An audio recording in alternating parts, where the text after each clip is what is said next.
বন্ধুর নাম তুষার।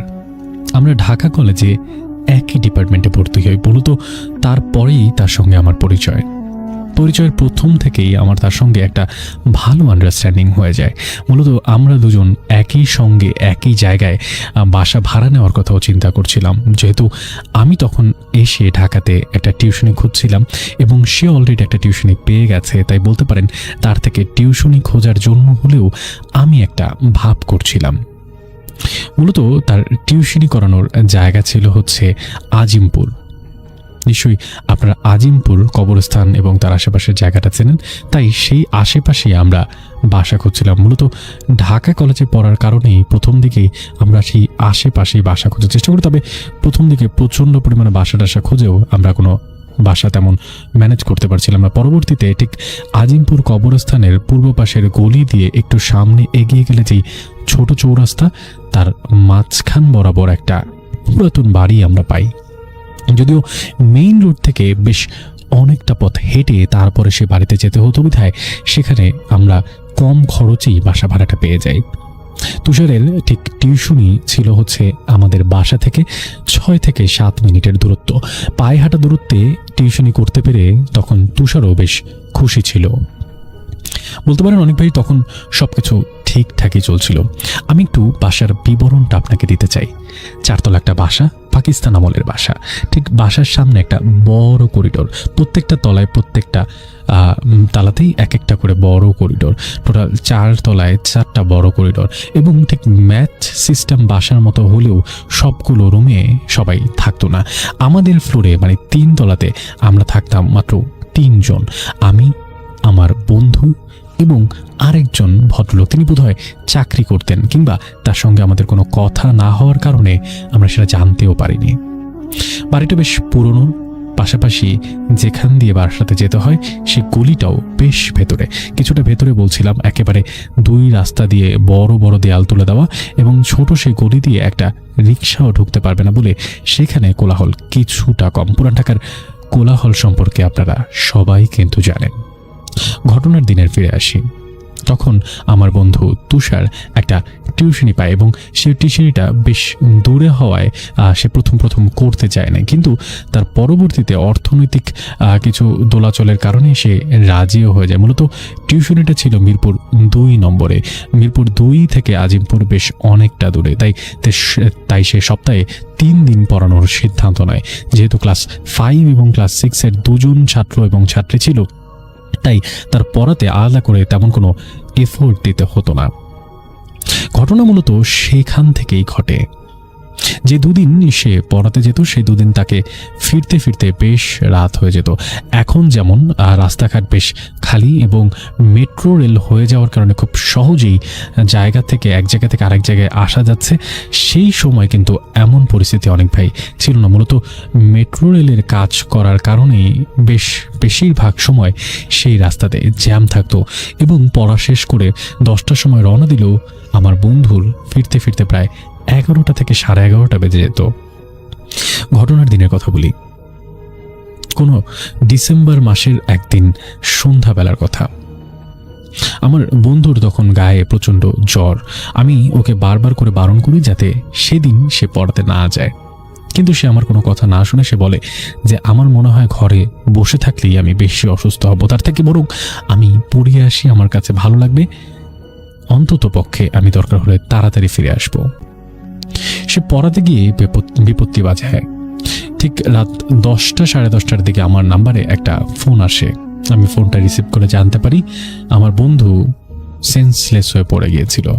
মূলত স্টুডেন্টের বাসায় সে সেন্সলেস হয়ে যাওয়ার কারণে সেই মোটামুটি সেফ ছিল এবং সেখান থেকে জানানো হয় যে সে আজকে রাতে ফিরবে না এবং তার আসতে আগামীকালকে বেশ দেরি হবে, আর না হলে তারা আমাকে ফোন দিবে যাতে আমি গিয়ে তাকে নিয়ে আসতে পারি।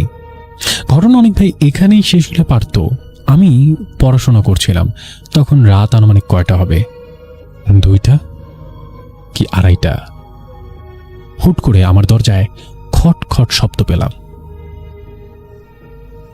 আমি উঠে গিয়ে দরজা খুলতে দেখলাম আমার ঠিক দরজার বাইরে তুষার দাঁড়িয়ে। আমি খুব অবাক হলাম যে এত রাতে তুষার কোত্থেকে আসলো। তারপরও যেহেতু সে অসুস্থ, আমি তাকে ধরে তার বিছানায় তাকে বসালাম। সে আমার কাছে একটা পানি খেতে চাইল। আমি তাকে পানি দিলাম, সে পানি খেলো। এরপরে সে একটা অদ্ভুত কাজ করলো, যেটার জন্য আমি একদম প্রস্তুত ছিলাম না। আমি দেখলাম তার পকেট থেকে সে কিছু বালি বের করছে। একটুকু না, অনেকটুকু বালি বের করছে এবং বালিটুকু সে তার ফ্লোরে ছিটাচ্ছে। আমি কিছুই বুঝতে পারছিলাম না। আমি মনে করছিলাম সে বোধহয় বেশি অসুস্থ হওয়ার কারণে আবোল তাবোল কাজ করছে। আমি তাকে প্রথম প্রশ্ন করলাম যে সে এত রাতে কেন বের হলো, বা এত রাতে তার স্টুডেন্টের বাসা থেকেই তাকে কেন বেরোতে দিল। সে আমার কোনো প্রশ্নের উত্তর দিচ্ছিল না।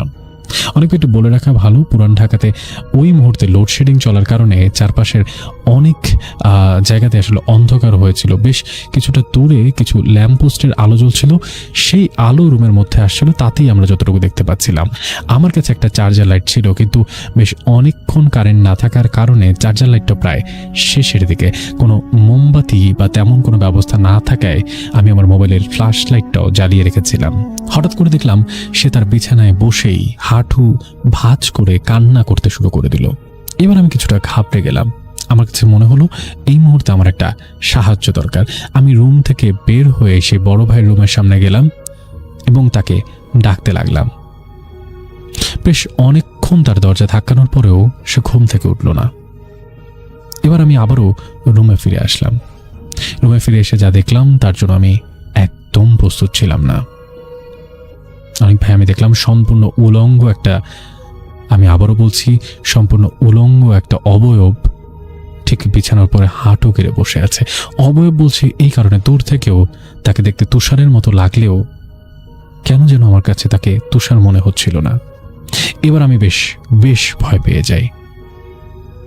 আমি একটুকু ভালো করে অবজার্ভ করার পরে বুঝতে পারলাম তার মাথার দিকে ছোট ছোট দুটো শিংয়ের মতো বোঝা যাচ্ছে। আমি ততক্ষণে অনেক ভয় পেয়েছি। অনেক একটু বলে রাখা ভালো, আমাদের নিচের ফ্লোরে বেশ অনেকজন থাকতো। আমি ভাবছিলাম এক দৌড়ে নিচে চলে যাব, কিন্তু আমার কোনো শরীর কাজ করছিল না। মনে হচ্ছিল আমার পাটাকে ম্যাগনেটিক ফোর্স দিয়ে কেউ একটা ফ্লোরের সাথে আটকে রেখেছে। মানে আমি এই মুহূর্তে যা ঘটছে সেটা দেখতে বাধ্য। আমি চাইলেও কিছু করতে পারবো না। এতটুকু পর্যন্ত শেষ হলেই পারতো অনেক ভাই, কিন্তু এতটুকুতেও শেষ হয়নি। তখনও সে অবয়বটা গুঙিয়ে কান্না করছিল এবং সে বারবার করে বলছিল, আমাকে মেরে ফেললি কেন। আমি স্পষ্ট না শুনলেও আমার কাছে বারবার মনে হচ্ছিল সে অবয়বটি কান্না করতে করতে বলছে, আমাকে মেরে ফেললি কেন। ততক্ষণে বোধহয় সৃষ্টিকর্তা আমার দিকে মুখ তুলে তাকিয়েছে। এতক্ষণ যাবৎ যে বড় ভাইকে আমি ডাকছিলাম তিনি তখন দরজা খুললেন এবং বেরিয়ে তিনি দেখলেন আমি দাঁড়িয়ে আছি আমার দরজার সামনে। আমার শুধু মনে হচ্ছে আমি ঘাড় ঘুরিয়ে তার দিকে তাকিয়েছি। এরপরে আমার আর কিছুই মনে নেই। একটা শক্ত বাতাস আমার উপর দিয়ে বয়ে গেল, আমি ফ্লোরে পড়ে গেলাম এবং আমি সেন্সলেস হয়ে গেলাম। আমার জ্ঞান ফিরল তার পরের দিন সকালবেলা। আমি দেখলাম আমি শুয়ে আছি আমার বিছানায় এবং আমার বন্ধু শুয়ে আছে তার বিছানায়।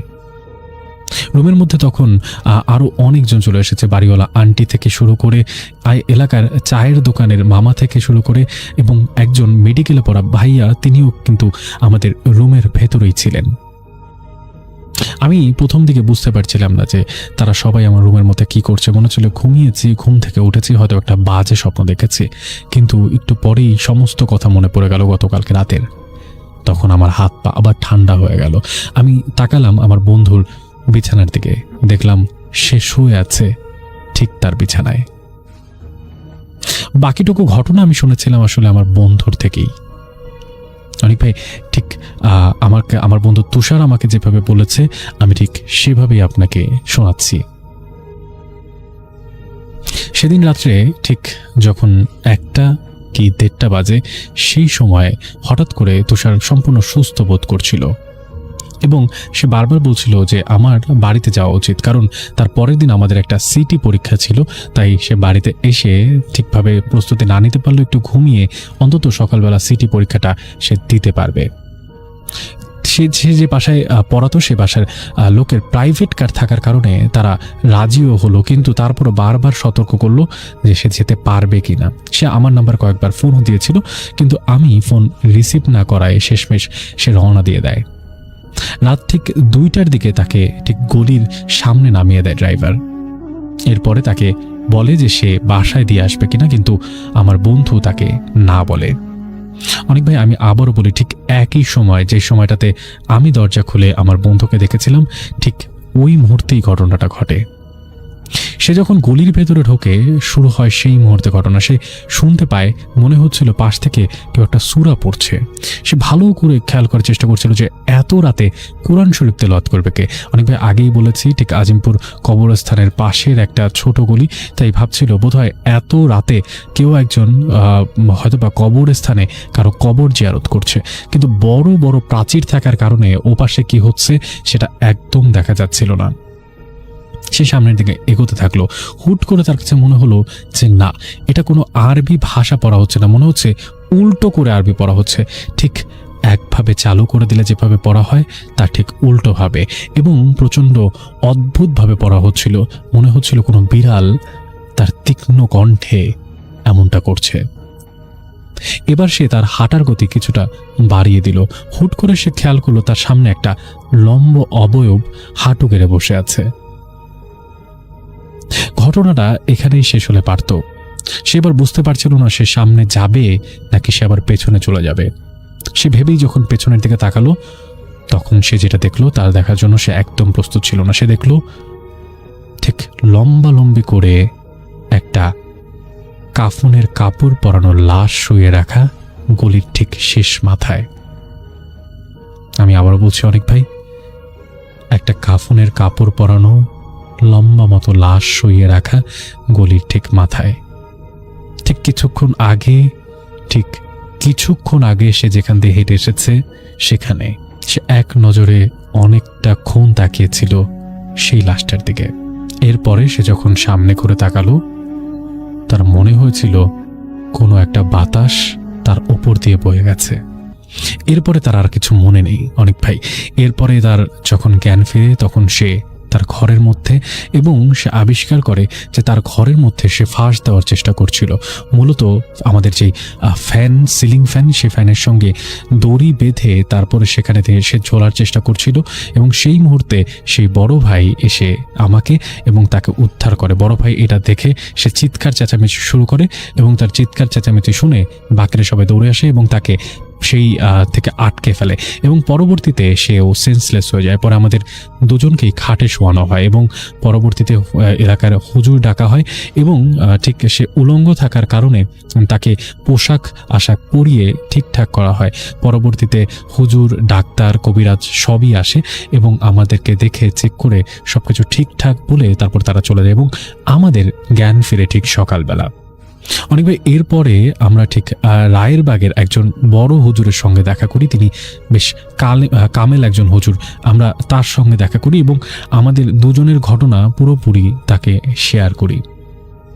পরবর্তীতে আমাদের সেই হুজুর বলেন যে আমার বন্ধুর ওপরে কোনো একটা দুষ্ট জিন ভর করেছে এবং তার মাধ্যমে সে আমার ক্ষতি করার চেষ্টা করেছে, এবং পাশাপাশি এইটাও তিনি বলেন যে এখনও সেই দুষ্ট জিনের ছাপ আমার বন্ধুর ওপরে রয়ে গেছে, কিছু আমল করতে হবে, তখনই আসলে সেই জিনিসটা তাকে ছেড়ে দেবে। এর পরবর্তীতে আমার বন্ধু সেই সমস্ত আমলগুলো ভালো করে লিখে নেয় এবং তাকে একটা মাদুলি দেওয়া হয়, যেটা সে বাম হাতে বেঁধে রাখতে বলে সব সময়ের মতো। অনেক ভাই, বলছিলাম যে আমার বন্ধুর একটা বড় ক্ষতি হয়ে গিয়েছে। সেই ক্ষতিটা কি সেটা বলছি। আমার বন্ধু পরবর্তীতে শর্ট টাইম মেমোরি লসের মতো সমস্যার মধ্যে পড়ে গেছে। বিশেষ করে এমন হতো যে হুট করে সে নিজের মতো করে বসে থাকতো, তাকে কেউ কোনো প্রশ্ন করলে সে কোনো উত্তর দিত না। মনে হতো সে কোনো ভাষা বোঝে না, সে কোনো ভাষা পারে না। তার ঠিক আধা ঘন্টা 1 ঘন্টা পরে ঠিকই আবার সব স্বাভাবিক হয়ে যেত। ওই মাঝের আধা ঘন্টা এবং 1 ঘন্টা সে কিছুই বলতো না, কিছুই করতো না, চুপচাপ নিজের মতো করে হাঁটু মুড়িতে বসে থাকতো। প্রথম আমরা মনে করতাম সে বোধহয় পজেসড, তার সাথে বোধহয় সেই মুহূর্তে কিছু একটা আসে। কিন্তু হুজুর নিশ্চিত করলেন যে তিনি পজেসড না, বরঞ্চ তার ব্রেইনে একটা ড্যামেজ হয়েছে, এবং তিনি বলেন একটা ভালো ডাক্তার দেখানোর জন্য। পরবর্তীতে ডাক্তারও সেটা নিশ্চিত করেন এবং বলেন তার ইন্টারনাল ব্রেইন হ্যামারেজ হয়েছিল এবং ছোটোখাটো হওয়ার কারণে সে সেভ হয়েছে ঠিকই, কিন্তু সেটা তার মস্তিষ্কে একটা ছাপ ফেলে গেছে। বর্তমানে আমি আমার বন্ধু তুষারের কিছু বর্ণনা দিতে চাই। সে এখন বাড়িতে আছে। সেকেন্ড ইয়ারের পরে সে আর পড়াশোনা কন্টিনিউ করেনি। মূলত তার বাবা একজন কৃষক এবং মা একজন গৃহিণী, তাই সে তার বাবা মায়ের পক্ষে সম্ভব ছিল না এত টাকা পয়সা খরচ করে তাকে চিকিৎসা করাবে।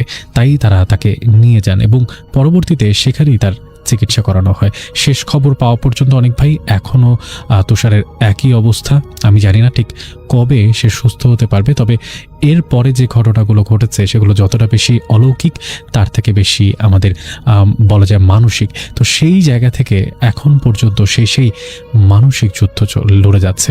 অনেক ভাই এই ছিল আমার ঘটনা, যদি ভালো লাগে পড়ে শোনাবেন।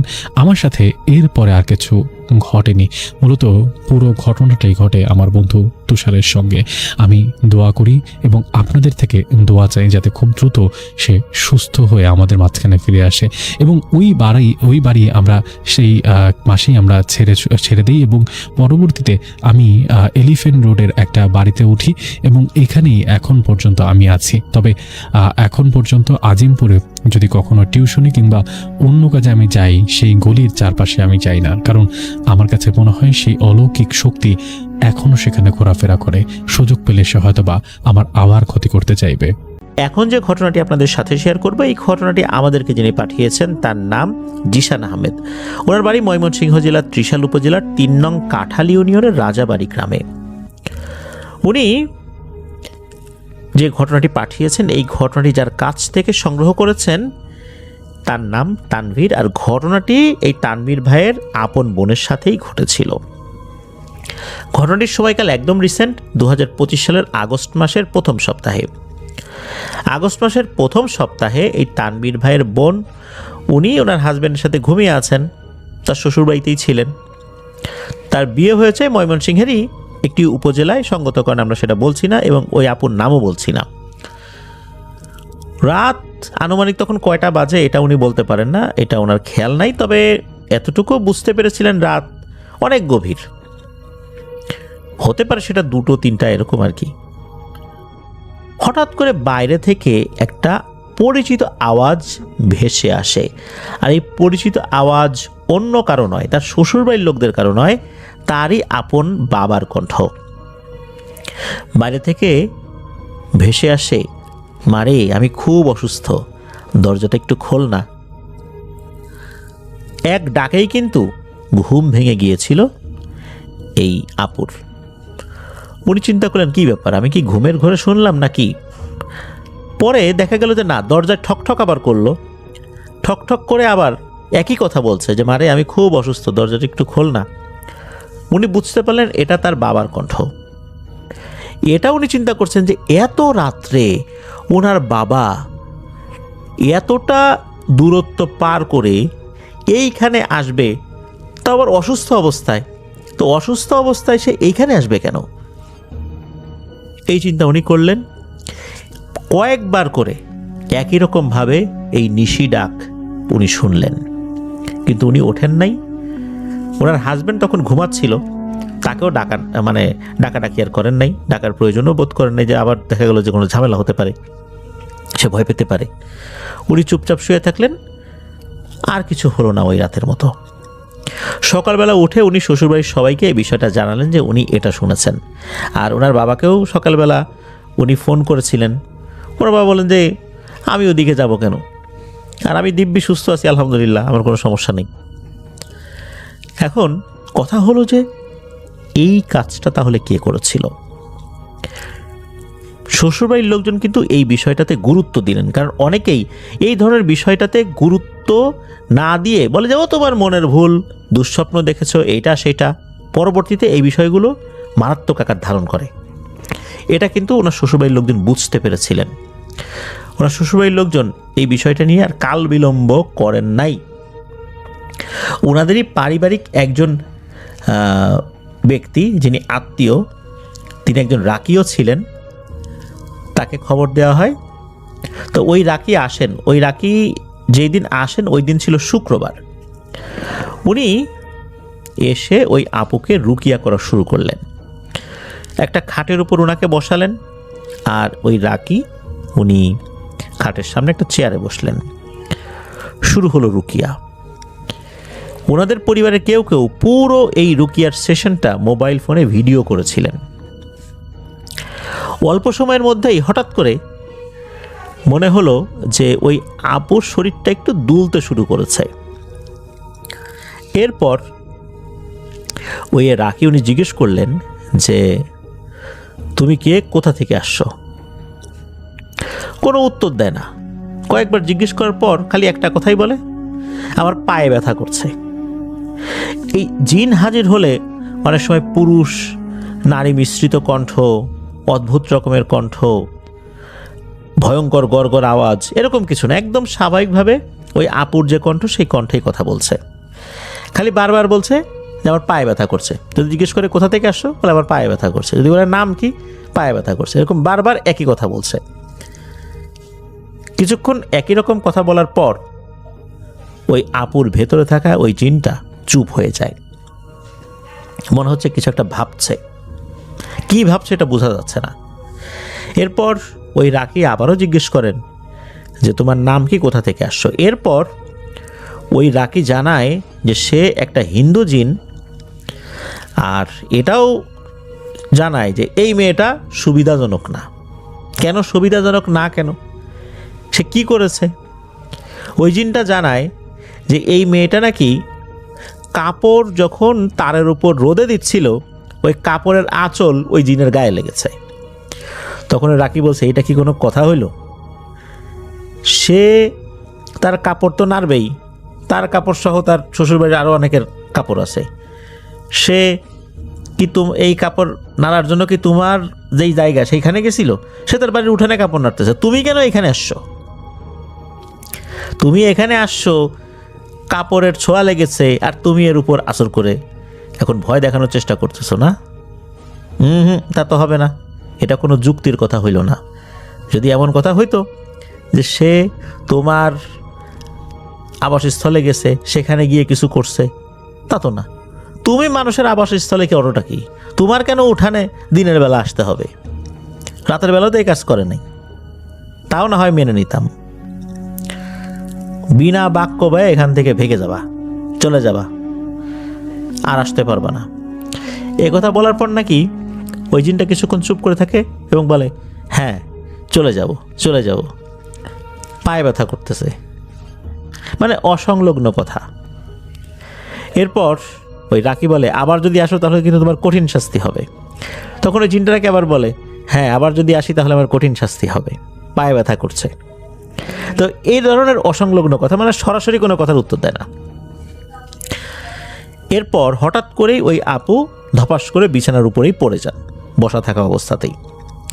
বোঝা গেল জিনটা নাই, জিনটা চলে গেছে, যে দরজা ধরম করে খুলে গেছে, জানালা ধরম করে খুলে গেছে, বাইরের কোনো ডাল ভেঙে দিয়ে চলে গেছে, বিষয়টা এরকম না।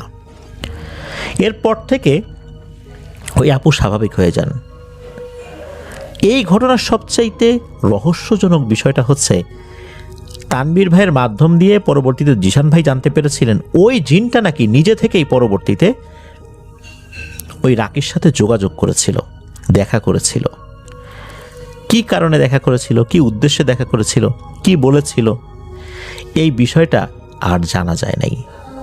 কারণ জিনটা ওখানে উপস্থিত হয়ে অসংলগ্ন কথাবার্তা বলছিল, সে রাকির কথাগুলো ভালোভাবে পর্যবেক্ষণ করছিল, কোনো ধরনের কোনো বিনিময় ছাড়াই সে ছেড়ে দিয়ে চলে যায়। এখন পর্যন্ত ওই আপুর কোনো সমস্যা হয়নি। আর ওই জিনটাই বা কেন ওই রাকির সাথে পরবর্তীতে যোগাযোগ করলো, বিষয়টা কিন্তু রহস্যই হয়ে রয়ে গেল। এটাই ছিল ঘটনা। শহরের এক হাসপাতালের নিচতলায় মর্গ ছিল। দিনে লোকজন যাওয়া আসা করলেও রাত হলে জায়গাটা পুরো ফাঁকা, ঠান্ডা আর ভয়ঙ্কর নিস্তব্ধ হয়ে ওঠে। নতুন ডোম কামাল সাহেব প্রথম রাতের ডিউটিতে এলো। সবাই তাকে একটাই কথা বলেছিল, রাত 2টার পরে কখনো কোনো ফ্রিজ খুলবা না। কিন্তু সেই কারণটা কেউ কখনো তাকে বলেনি। একদিন রাত 1:50 অস্বাভাবিক নীরবতা। কামাল তার যাবতীয় ফাইলগুলো গোছাচ্ছিল। চারদিকে ঠান্ডা বাতাস, ফ্রিজগুলো থেকে আসা হালকা গুনগুন শব্দ ছিল। সব ঠিক হয়েছিল, কিন্তু হঠাৎ টক টক করে একটা ফ্রিজারের লক নিচে থেকেই নড়ছে। কামাল তাকিয়ে দেখল ফ্রিজ নাম্বার 6। সেখানে একটা মৃতদেহ রাখা হয়েছিল সন্ধ্যার সময়। লোকটা ধীরে ধীরে খুলে গেল। দরজা একটু ফাঁক হলো, ভেতর থেকে ঠান্ডা কুয়াশা বের হতে লাগলো। হঠাৎ ঠপ করে শব্দ হলো, মনে হলো কিছু একটা নিচে পড়লো। কামাল ধীরে ধীরে হাঁটি হাঁটি পা পা করে সামনে এগিয়ে গেল মর্গের দিকে, এবং সেখানে গিয়ে কামাল দেখল ফ্রিজের সামনের মেঝে ভেজা আর টেনে আনার মতো দাগ হয়ে আছে পানি দিয়ে, যেন কেউ ভেতর থেকে নেমে বাহিরে গেছে। মেঝেতে ভেজা পায়ের ছাপ, একটা দুইটা এরকম করে কয়েকটা, যেগুলো ছাপগুলো গিয়েছে সোজা দরজার দিকে যাচ্ছে, কিন্তু দরজা তো পুরোপুরিভাবেই বন্ধ, মানে ওটা এখনো ভেতরেই আছে।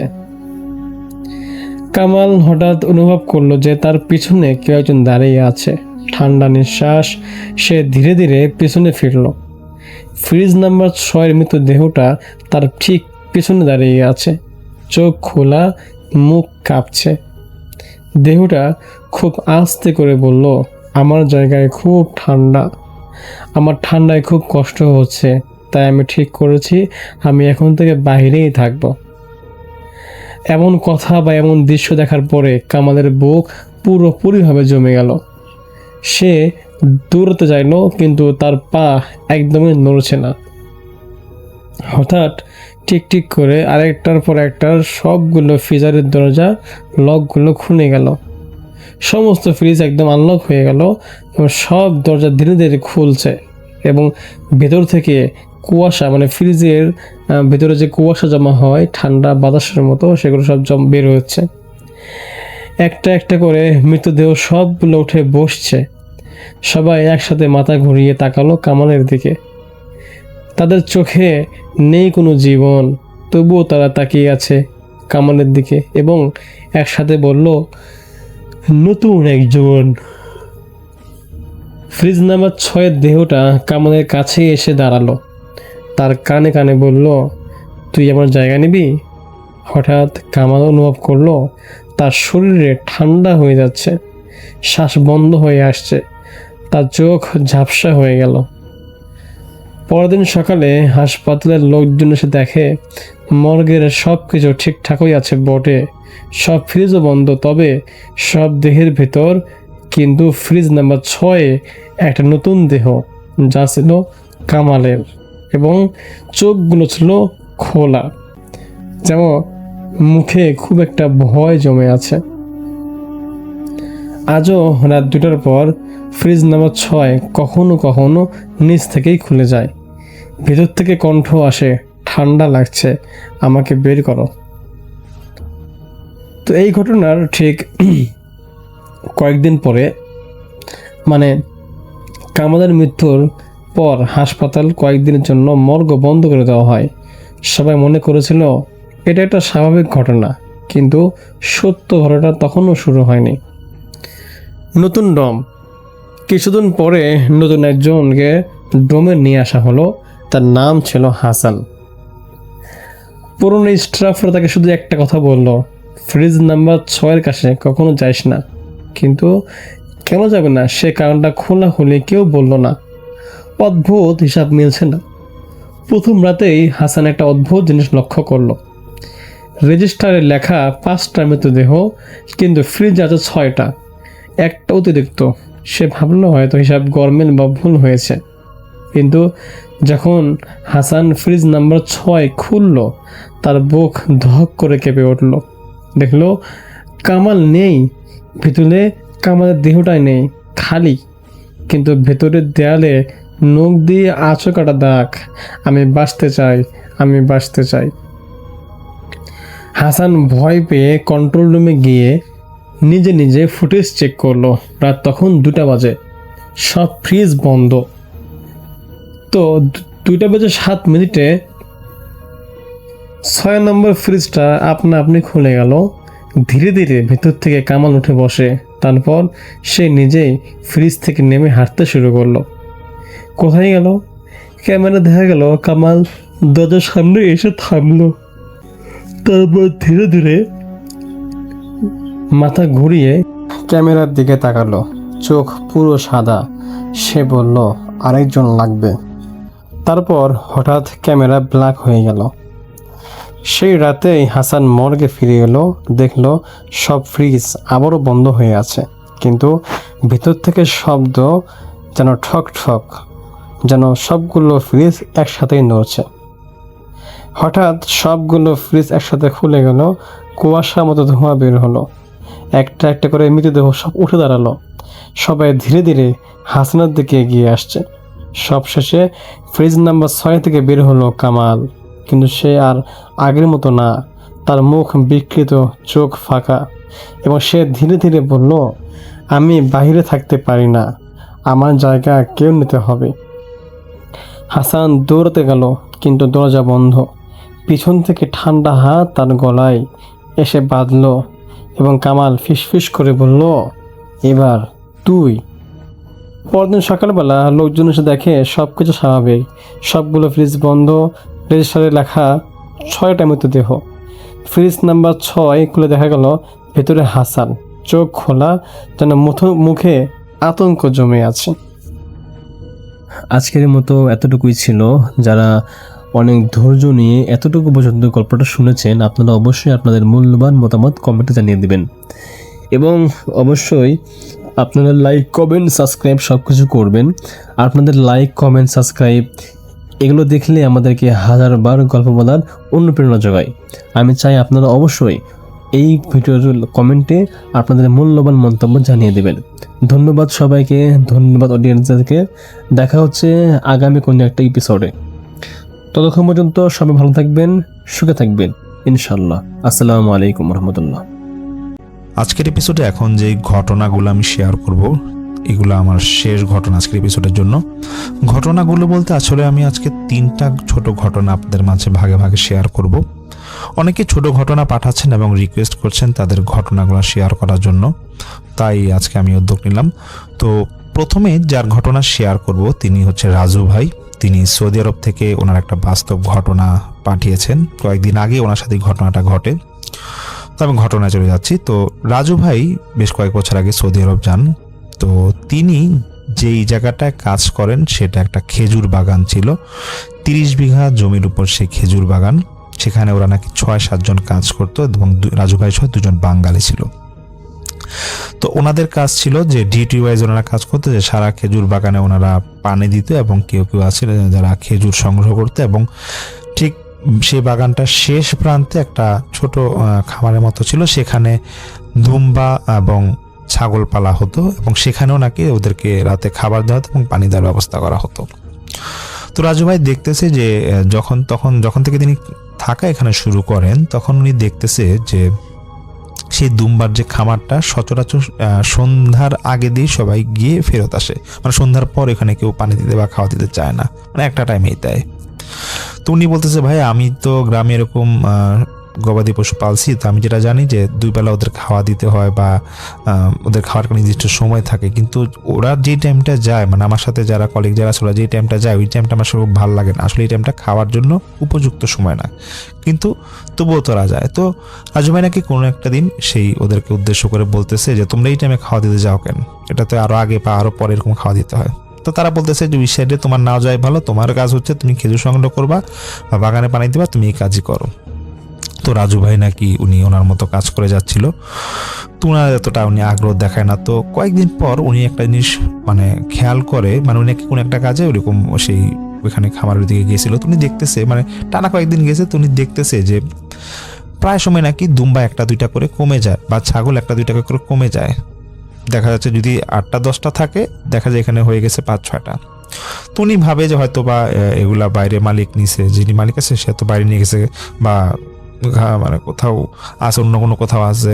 তো এটার জন্য ভাবতে থাকে। তো এটা উনি কাউকে শেয়ার করে না। কিন্তু রেগুলার যখন হচ্ছিল, তখন ওনার সাথে যে আরেকজন বাঙালি ছিল, সেই বাঙালি ভাইকে তিনি বলতেছে যে, বা তার নাম হাসান ছিল, সেই হাসান ভাইকে তিনি বলতেছে তো ভাইজান এখানে তো আমি প্রায় সময় দেখি যে দুম্বা বা ছাগল মিসিং, দুইটা একটা করে নাই, আবার পরের দিন একটা দুইটা করে বা 5টা করে, মানে 2টা জায়গা আর 5টা করে এখানে বাড়তেছে, এগুলো আসলে কোথায় যায়?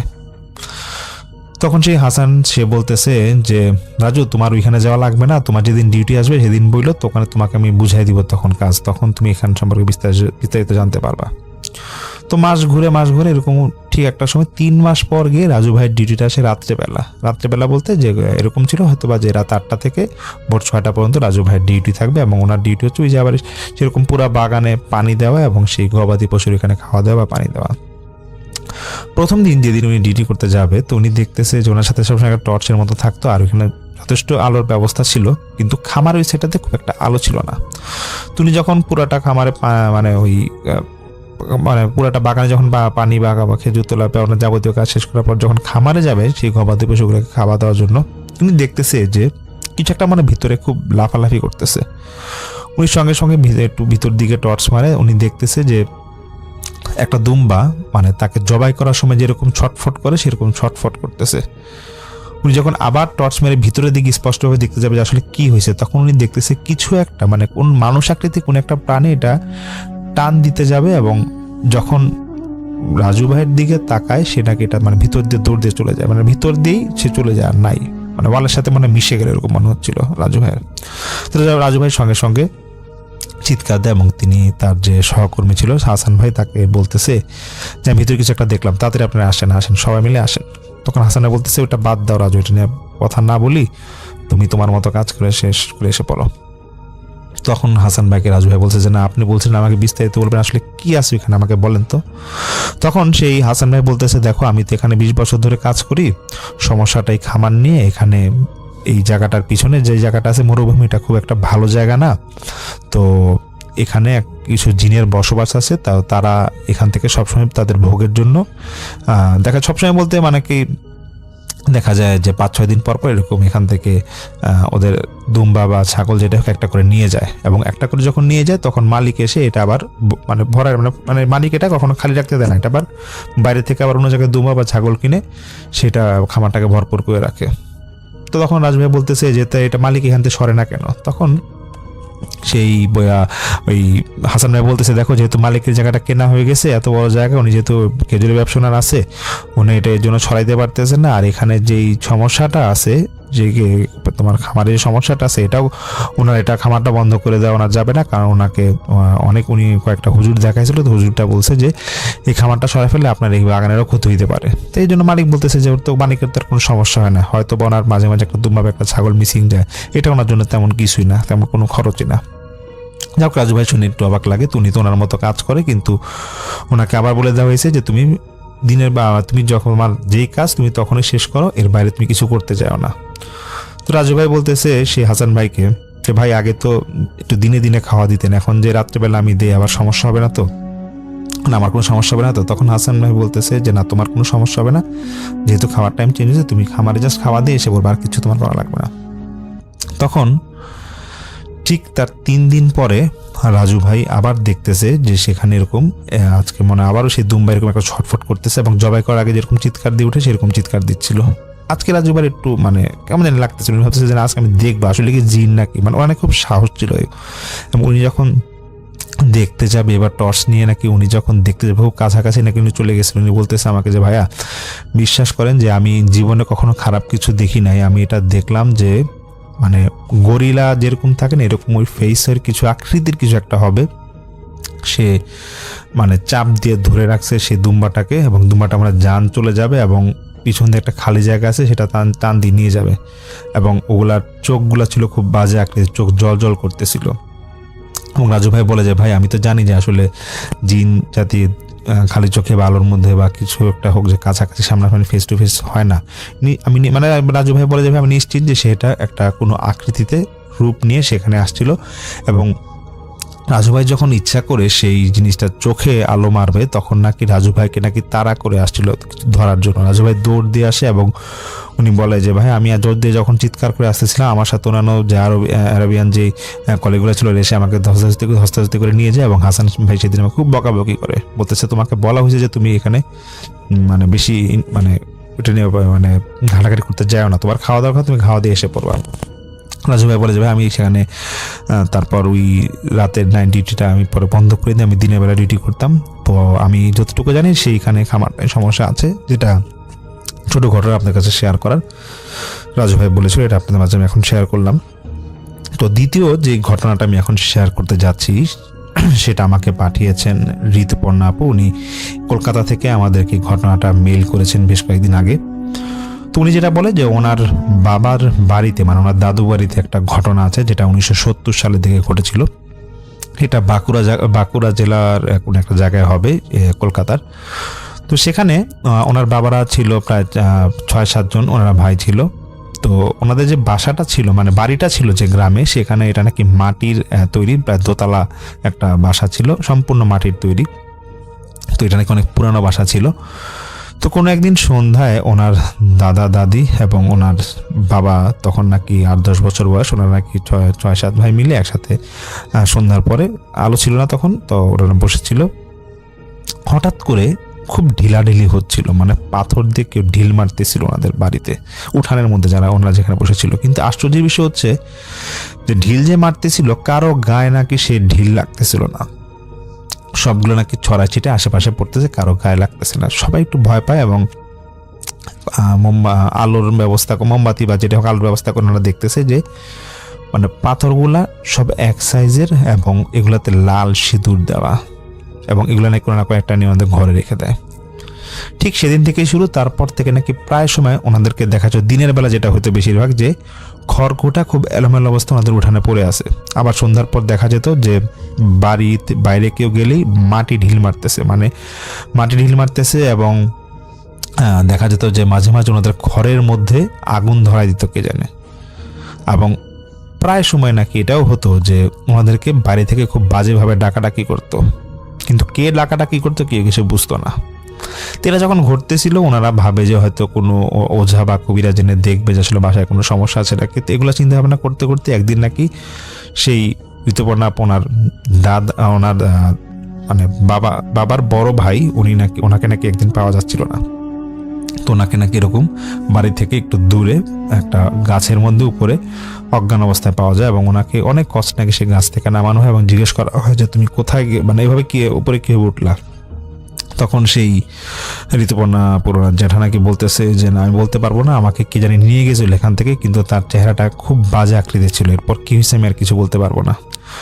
তো এরকম যখন একটার পর একটা উদ্ভট সব ঘটনা ঘটতে থাকে, তো আশেপাশের বাড়ির সবাই তখন এখানে নাকি প্রায় সময় বাসাটা দেখতে আসতো, এবং সবাই নাকি একটু রং তামাশা করে দেখতে আসতো, আর এটা নাকি ভূতের বাড়ি, দেখি তো কি হয়েছে এখানে কি আছে। তো এখানে সবাই আগ্রহ নাকি আসতো। তো একদিন এক লোক এরকম সন্ধ্যার পরে ওনাদের বাসায় আসে, বলতেছে যে ভূতের বাড়ি দেখতে আসছি, ভূতের বাড়ি দেখতে আসবো। তখন নাকি ঠিক সন্ধ্যার পর পড়া, তখন তো দেখা যেত যে 7টা-8টার দিকে অনেক রাত। তো এরকম একটা লোক নাকি এরকম আসে, আসার পর সে খুব ঠাট্টা মশকরা করতেছিল সেই ওই ঋতুপর্ণা আপুর ওনার দাদা দাদির সাথে, ওনার যারা ছিল ওনাদের সাথে ঠাট্টা মশকরা করতেছিল যে তোমার কে আছে এখানে দেখবো। তো হঠাৎ উনি দেখতেছে যে একটা বয়স্ক লোক, সে অনেকক্ষণ ধরে সেই মানে যে লোকটা এটা ঠাট্টা মশকরা করতেছিল তার দিকে অনেকক্ষণ ধরে সেই বয়স্ক লোকটা তাকায় আছে। এবং এটা দেখার পর সেই মানে বয়স্ক লোককে দেখে উনি প্রচন্ড ভয় পেয়েছে এবং বলতেছে যে এই বাড়িতে থাকা যাবে না, এই বাড়িতে আসলে ভূত আছে, এই বলে নাকি লোকটা চলে যায়। যে লোকটার ঠাট্টা মশকরা করতেছিল ওনার নাম নাকি ছিল অক্ষয়। তো সেই অক্ষয় বাবু উনি নাকি এটা দেখে প্রচন্ড ভয় পেয়ে চলে যায়, এবং পরের দিন ওনাকে ঋতুপর্ণা আপুর ওনার দাদা জিজ্ঞেস করে যে অক্ষয় তুমি সেদিন কালকে আসলা, খুব তো রং তামাশা করলা, তুমি ভয় পেয়ে চলে গেলা কেন? তখন সেই অক্ষয়বাবু বলতেছে যে আপনাকে আমি কি বলবো, আমি একটা জিনিস দেখছি, দেখে আমার খুব ভয় লাগছে, এবং আমি আসলে বুঝতে পারি নাই যে আসলেই মানে আপনার বাড়িতে সমস্যা আছে। তখন সেই দাদা নাকি বলতেছে কি হয়েছে বলো তো? বলতেছে যে আমাদের পাশের বাড়িতেই একটা লোক কয়েকদিন আগে আত্মহত্যা করছিল, তাকে কিন্তু দাহ করা হয়েছিল ঠিক আপনাদের বাড়ির পিছনে যে নদীটা আছে নদীর পাড়ের সেই চরে মানে নদীর পাড়ের এখানে কিন্তু দাহ করা হয়েছিল। তো তাকে আমি মনে হয় দেখলাম কালকে আপনাদের বাড়ির এখানে। তখন সেই ঋতুপর্ণা আপুর দাদা উনি বলতেছে তুমি উল্টা পাল্টা কি কথা বলো, ওই লোক তো আত্মহত্যা করছে, ওকে দাহ করে দেওয়া হয়েছে, এখন তুমি আবার এই কথা কেন বলতেছো, ওকে দেখছো, এগুলো কি উল্টা পাল্টা কথা বলতেছে। যাই হোক, তো এরকম যখন সমস্যা হইতেছিল তখন একটা ওঝা আনা হয় ওনাদের বাসায়, সেই ঋতুপর্ণা আপুর দাদার বাড়িতে আনা হয়। তো সেই ওঝা অনেক কিছু দেখার পর সে বলতেছে যে এই জমিনে নদীর পাড়ের বালু আছে এবং সেই বালু থেকেই এখানে খারাপ কিছু একটা ভর করছে। তখন ওঝাকে যখন জিজ্ঞেস করা হয়, ওঝা বলতেছে যে আমাকে এরকম 2-3 দিন সময় দেওয়া লাগবে, যে কি সমস্যা আমি দেখে তারপর আপনাদেরকে আমি জানাবো। তখন সে ওঝা বলে যে একটা বাড়ির নাম বলতেছে ওই বাড়ির অমুক, সে কয়েকদিন আগে আত্মহত্যা করছিল, তো ওকে কিন্তু শ্মশান ঘাটে দাহ করাতে চায় না কেউ, এর জন্য নদীর পাড়ে দাহ করানো হয়েছিল। এবং তাকে যেখানে দাহ করা হয়েছিল সেখানে যে বালু আছে সে বালুটা তোমাদের বাড়িতে আনা হয়েছে, এবং সেই বালুটা তোমাদের বাড়িতে রয়ে গেছে দেখি সে এখানে বারবার তোমার এখানে আসে এবং তোমাদেরকে নানাভাবে সে ডিস্টার্ব করে। তখন ঠিকই দেখা গেছে যে ঋতুপর্ণাপুর বাবার বড় ভাই তিনি কোন একটা কারণে সেই নদীর পাড় থেকে অনেকগুলো বালু ওনাদের বাড়িতে এনে রাখছিল বা কোনো একটা কাজে লাগাইছিল, তো এই কারণে এই সমস্যাটা হইতে পারে। পরে ওঝা বলতেছে দেখো এখন যে অপদেবতা বা যে আত্মাটা এখানে ঘুরতেছে তাকে তাড়ানোর কোনো উপায় নাই, কারণ সেই বাড়িতে একবার এই বাড়িতে যেহেতু আর কোনো একটা ভাবে সে এসে পড়ছে, যে এখান থেকে কখনো যাবে না, তো এখানে কোনো পূজা দিয়েও তোমার কোনো লাভ হবে না, তোমরা বরং বাড়িটা ছেড়ে দাও। তো ঋতুপর্ণা আপু বলে যে ভাইয়া তারপর আমার সাথে যেটা হয় যে আমার দাদা ভাইরা তখন আমাদের সেখানে ছেড়ে দেওয়া লাগছিল, এবং আমরা বেশ কয়েকবার ওইখানে যেহেতু আমরা কেউ থাকতাম না, তারপর অনেকবার ওখানে থাকার চেষ্টা করছিলাম, এবং দেখা যায় কেউ যদি এখানে থাকতে যায় তার নাকি রাতে খুব সমস্যা হয় সেখানে, এবং এরকম নাকি ঢিলাঢিলি হয়, এখনো নাকি ঢিলাঢিলি হয়, কেউ গেলে নাকি দেখা যাচ্ছে খড় কোনো অংশে পোড়ায় ফেলতেছে, কিন্তু ওদের কারো কোনো ক্ষতি করে না। এবং সবচেয়ে বেশি সমস্যাটা হয় সেটা হচ্ছে ঋতুপর্ণা জ্যাঠার, উনি নাকি এখনো গেলে ওনাকেই নাকি একমাত্র খুব সমস্যার সম্মুখীন হতে হয়, এবং ওনাকে নাকি সরাসরি আঘাত করে। উনি নাকি একবার এরকম রিসেন্টলি নাকি ওখানে গিয়েছিল, তো উঠানে নাকি এরকম উনি কোনো কারণে বসেছিল, ওনাকে নাকি আগুনের ফুলকির মতো কিছু একটা এসে নাকি ওনার গায়ে এসে লাগে, এবং ওনার নাকি বেশ কিছু অংশ পুড়ে যায়, এটা উনি বলে। তো যেটা ঋতুপর্ণা আপু বলে যে ভাই এমন হতে পারে যে আমার সেই জ্যাঠাই সেই নদীর পাড় থেকে বালুটা এখানে আসছিল, হয়তো এই জন্য ওনার এই সমস্যাটা হয়, এবং সেই আত্মা বা অপদেবতা যেটা আমরা বলি সেটা তাকে এই সমস্যাটার মধ্যে ফেলে। তো এটা ছিল একটা ছোট ঘটনা যেটা আমি শেয়ার করলাম। এখন আরেকটা ঘটনা আমি এখন শেয়ার করছি, এটা এখনকার জন্য আমার শেষ ঘটনা। এই ঘটনাটা যিনি আমাকে পাঠিয়েছেন তার নাম হচ্ছে হাসান ভাই, তিনি সেনাবাহিনীতে আছেন। হাসানুর রহমান ভাই, তো ওনার ডাক নাম হাসান। তো তিনি সেনাবাহিনীতে আছেন। ওনার একটা ঘটনা, এটা 2017 সালের ঘটনা, তখন তিনি নতুন যোগদান করেন সেখানে, তো সেনাবাহিনীতে। তো ওনার তখন পোস্টিং ছিল খাগড়াছড়ি, আর উনি নাইট ডিউটি করতেন। তো নাইট ডিউটি যে তিনি করতেন সেখানে একবার একটা টিলার উপরে ওনার ডিউটি পড়ে, তো সেখানে দুজনকে একসাথে কাজ করতে হবে, তার সাথে একটা বয়স্ক একটা আনসার দিয়ে দেওয়া হয়েছিল, সেই আনসার ওখানে ওনার সাথে ছিলেন। রাত নাকি তখন 2টা বাজবে। তো সেই হাসানুর রহমান ভাই তিনি কোনো একটা কারণে ডিউটির ফাঁক দিয়ে অন্য একটা ফোন আসে মনে হয় বাড়ি থেকে, তো উনি ফোনে কথা বলতে বলতে উনি বেশ খানিকটা দূরে চলে যায়। তো দূরে চলে যাওয়ার পরে ওনাকে দূর থেকে সেই আনসারটা ডাকতেছে, বলতেছে যে হাসান সাহেব আপনি বেশি দূরে যান না, কাছাকাছি থাকেন, বেশি দূরে যাওয়া ঠিক হবে না। যাই হোক, হাসান ভাই ওইরকম উনি কথা বলতে বলতে আবার যখন ওনার আগের সেই আনসার যেখানে বসা ছিল সেখানে ব্যাক করবে, তখন উনি দেখতেছে একটা গরম বাতাস ওনাকে ধাক্কা দিল। ওই ধাক্কা খেয়ে পড়ে গেলে যেরকম হয় না, যে পিছন থেকে ধাক্কা দিয়ে হঠাৎ করে হোঁচট খেয়ে পড়ে যায়, এরকম উনি এরকম পড়ে গেল। তো উনি যেটা হয়, উনি আবার সে আনসারের কাছে আসে, এসে বলতেছে যে চাচা আপনি আমাকে ডাকলেন কেন, আপনি তো অনেক বয়স্ক মানুষ, আপনি তো কাজ করতেছেন, কাজ করেন, বিরক্ত হয়েছে আর কি, যে কাজ করতেছেন কাজ করেন, তা আপনি আমাকে এরকম ডাকলেন কেন, ফোনে কথা বলতেছিলাম। তো সেই আনসার বলতেছে যে বাবা দেখো, কিছু মনে করো না, তুমি তো আমার বয়স অনেক ছোটো হবা, তোমাকে একটা কথা বলি যে আমি এই এলাকাটা অনেক বছর ধরে আছি, এইসব জায়গা ভালো না, আশেপাশে ঘোরাঘুরি করি না, যেন তোমাকে আমি ডাকছি। তো যাই হোক, তো সেই সময় আর উনি একটু বিরক্ত বোধ করে হাসান ভাই, উনি তো ওনার পরের কাজ শেষে ওনার নাকি ভোর 4টার দিকে ডিউটি শেষ হয়, ডিউটি শেষ করে উনি ওনার রুমে চলে যায়, এবং সেই আনসার ওনার কোনো জায়গায় ফিরে যায়। তো স্বপ্নে উনি দেখতেছে যে ওনার উল্টাপাল্টা স্বপ্ন দেখতেছে হাসান ভাই সেদিন রাত্রেবেলা, যে ওনাকে মনে হয় কেউ গলা চেপে ধরতেছে, উনি শ্বাস নিতে পারতেছে না, এরকম কয়েকটা স্বপ্ন উনি নাকি দেখছে, খারাপ স্বপ্ন দেখছে। দেখার পরে উনি পরের দিন আবার ডিউটিতে যাবে, এবং সেদিন আর 3 রাত্রেবেলা বের হয় না। তো উনি আনসারের সাথে গল্প করতে বলতেছে যে চাচা আপনি যে আমার সেদিন ডাকছিলেন, কালকে যে ডাকলেন আমাকে, আমি বুঝলাম না চাচা, রাত্রেবেলা শোয়ার পর আমি একটু বাজে উল্টাপাল্টা স্বপ্ন দেখলাম, আমার খুব ভয় লাগতেছে, এবং কালকে সারাটা দিন আমার বুক ধরবর করছে, আপনার কি জানি হইল। তো মানে কালকে সারা রাত আমার এরকম বুক ধরপড় করছে, এটা বলতেছে। তো তখন সেই আনসার উনি বলতেছে যে বাবা আমি তো, আমার তো বয়স ভালোই হয়েছে, আমি কিছু দোয়া দুধ পারি, আমি তোমাকে দোয়া দুধ করে ঝাড়ফুঁক দিয়ে দিচ্ছি, তোমার যে সমস্যাটা আশা করি এটা শেষ হয়ে যাবে, এটা হয়তো খারাপ কিছু তুমি নজরে পড়ছে তোমার, আসলে বললাম না এই জায়গাটা ভালো না, পাহাড় পর্বত এলাকা, এখানে আসলে মানুষের বসবাস নেই, তো অনেক সময় খারাপ কিছু নজর পড়লেও পড়তে পারে। যাই হোক, সেই আনসার নাকি হাসান ভাই ওনাকে নাকি তখন অনেক ঝাড়ফুঁক দিয়ে দিচ্ছিল। ঝাড়ফুঁক দেওয়ার পরে মানে একটা জিনিসই দেখতেছে, মানে হাসান ভাই নাকি ওনার নাকি মানে ঝাড়ফুঁক দেওয়ার পর খুব একটা মানে জ্বালা যন্ত্রণা হচ্ছিল পুরো শরীরের মধ্যে। তো জ্বালা যন্ত্রণা যখন হচ্ছে তখন তিনি সে চাচাকে বলতেছে, একটা মানে বলতে হঠাৎ বলছে চাচা আপনি আর ঝাড়ফুঁক দিয়েন না, আমার শরীরটা এমনি কেমন জানি লাগতেছে, জ্বালাপোড়া করতেছে এরকম। তখন আনসার চাচা বলতেছে হাসান ভাইকে যে ঠিক আছে তুমি বাবা আজকে রাতে সাবধানে থাকো, আর এগুলো নিয়ে ভয় পাও না, এগুলো হইতে পারে। তো ওটা না এরকম ভোর 4টা হবে এরকম ডিউটি শেষ করে যার রুমে চলে যায়। পরের দিন সকালে কিভাবে কি হয়েছে বলতে পারবে না, যে সেই আনসার চাচার লাশ নাকি ওনারা যেখানে থাকতো তার ঠিক পাশেই একটা পুকুর আছে, পুকুরে উল্টানো, মানে মাথাটা নিচের দিকে মাটির দিকে ডাবানো অবস্থায় পাওয়া যায়। অনেকে জিজ্ঞেস করে যে কিভাবে মারা গেছে, অনেকে জিজ্ঞেস করে, মানে কেউ নাকি কোনো উত্তর দিতে পারতেছিল না, বলতেছে যে না এখানে তেমন না যে আমাদের এন্ট্রি পার্টি বা কেউ আছে, এখানে তো খুব নীরব এলাকা, এখানে তো খারাপ কিছু থাকার কথা না।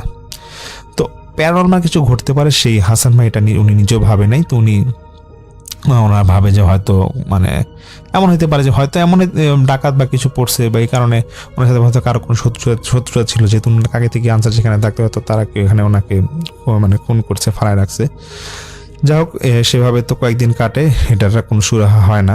কিন্তু হাসান ভাই নাকি আস্তে আস্তে ওনার মধ্যে খুব ভয়ভীতি কাজ করতেছিল। উনি বলে যে ভাই আমার প্রচণ্ড ভয় লাগতো রাতে ঘুমাইতে, এবং আমি মনে হইতেছে কি যে সেই আনসারটাকে আমি স্বপ্ন দেখতাম, আর এরকম একটা ফিল করতাম, আনসারের মধ্যে একটা বয়স্ক লোক আমার কাছে আসতেছে এবং আমার কাছে খুব সাহায্য যাচ্ছে, এগুলো খুব ভয় লাগতো এগুলো নিয়ে। তো এগুলো যখন হতো তো উনি মিথ্যা কথা বলে উনি কোনো রকম একটা ছুটি নিয়ে ওনার বাড়িতে কয়েকদিনের জন্য আসে সেই হাসান ভাই। উনি বাড়িতে আসার পর এরকম একটা বড় হুজুরের কাছে যায় এবং হুজুরকে বলতেছে যে পুরোটা ঘটনা বলে যে আমি এরকম ওইখানে গেছিলাম, বাতাসে না কিছু একটা খারাপ কিছু ধাক্কা লাগছে, আর আমি এখন উল্টাপাল্টা অনেক স্বপ্ন দেখি, এবং আমার কেন জানি মনে হয় যে আনসার চাচা আমাকে এরকম ঝাড়ফুঁক দিয়েছিল ওনাকে প্রায় সময় স্বপ্ন দেখি।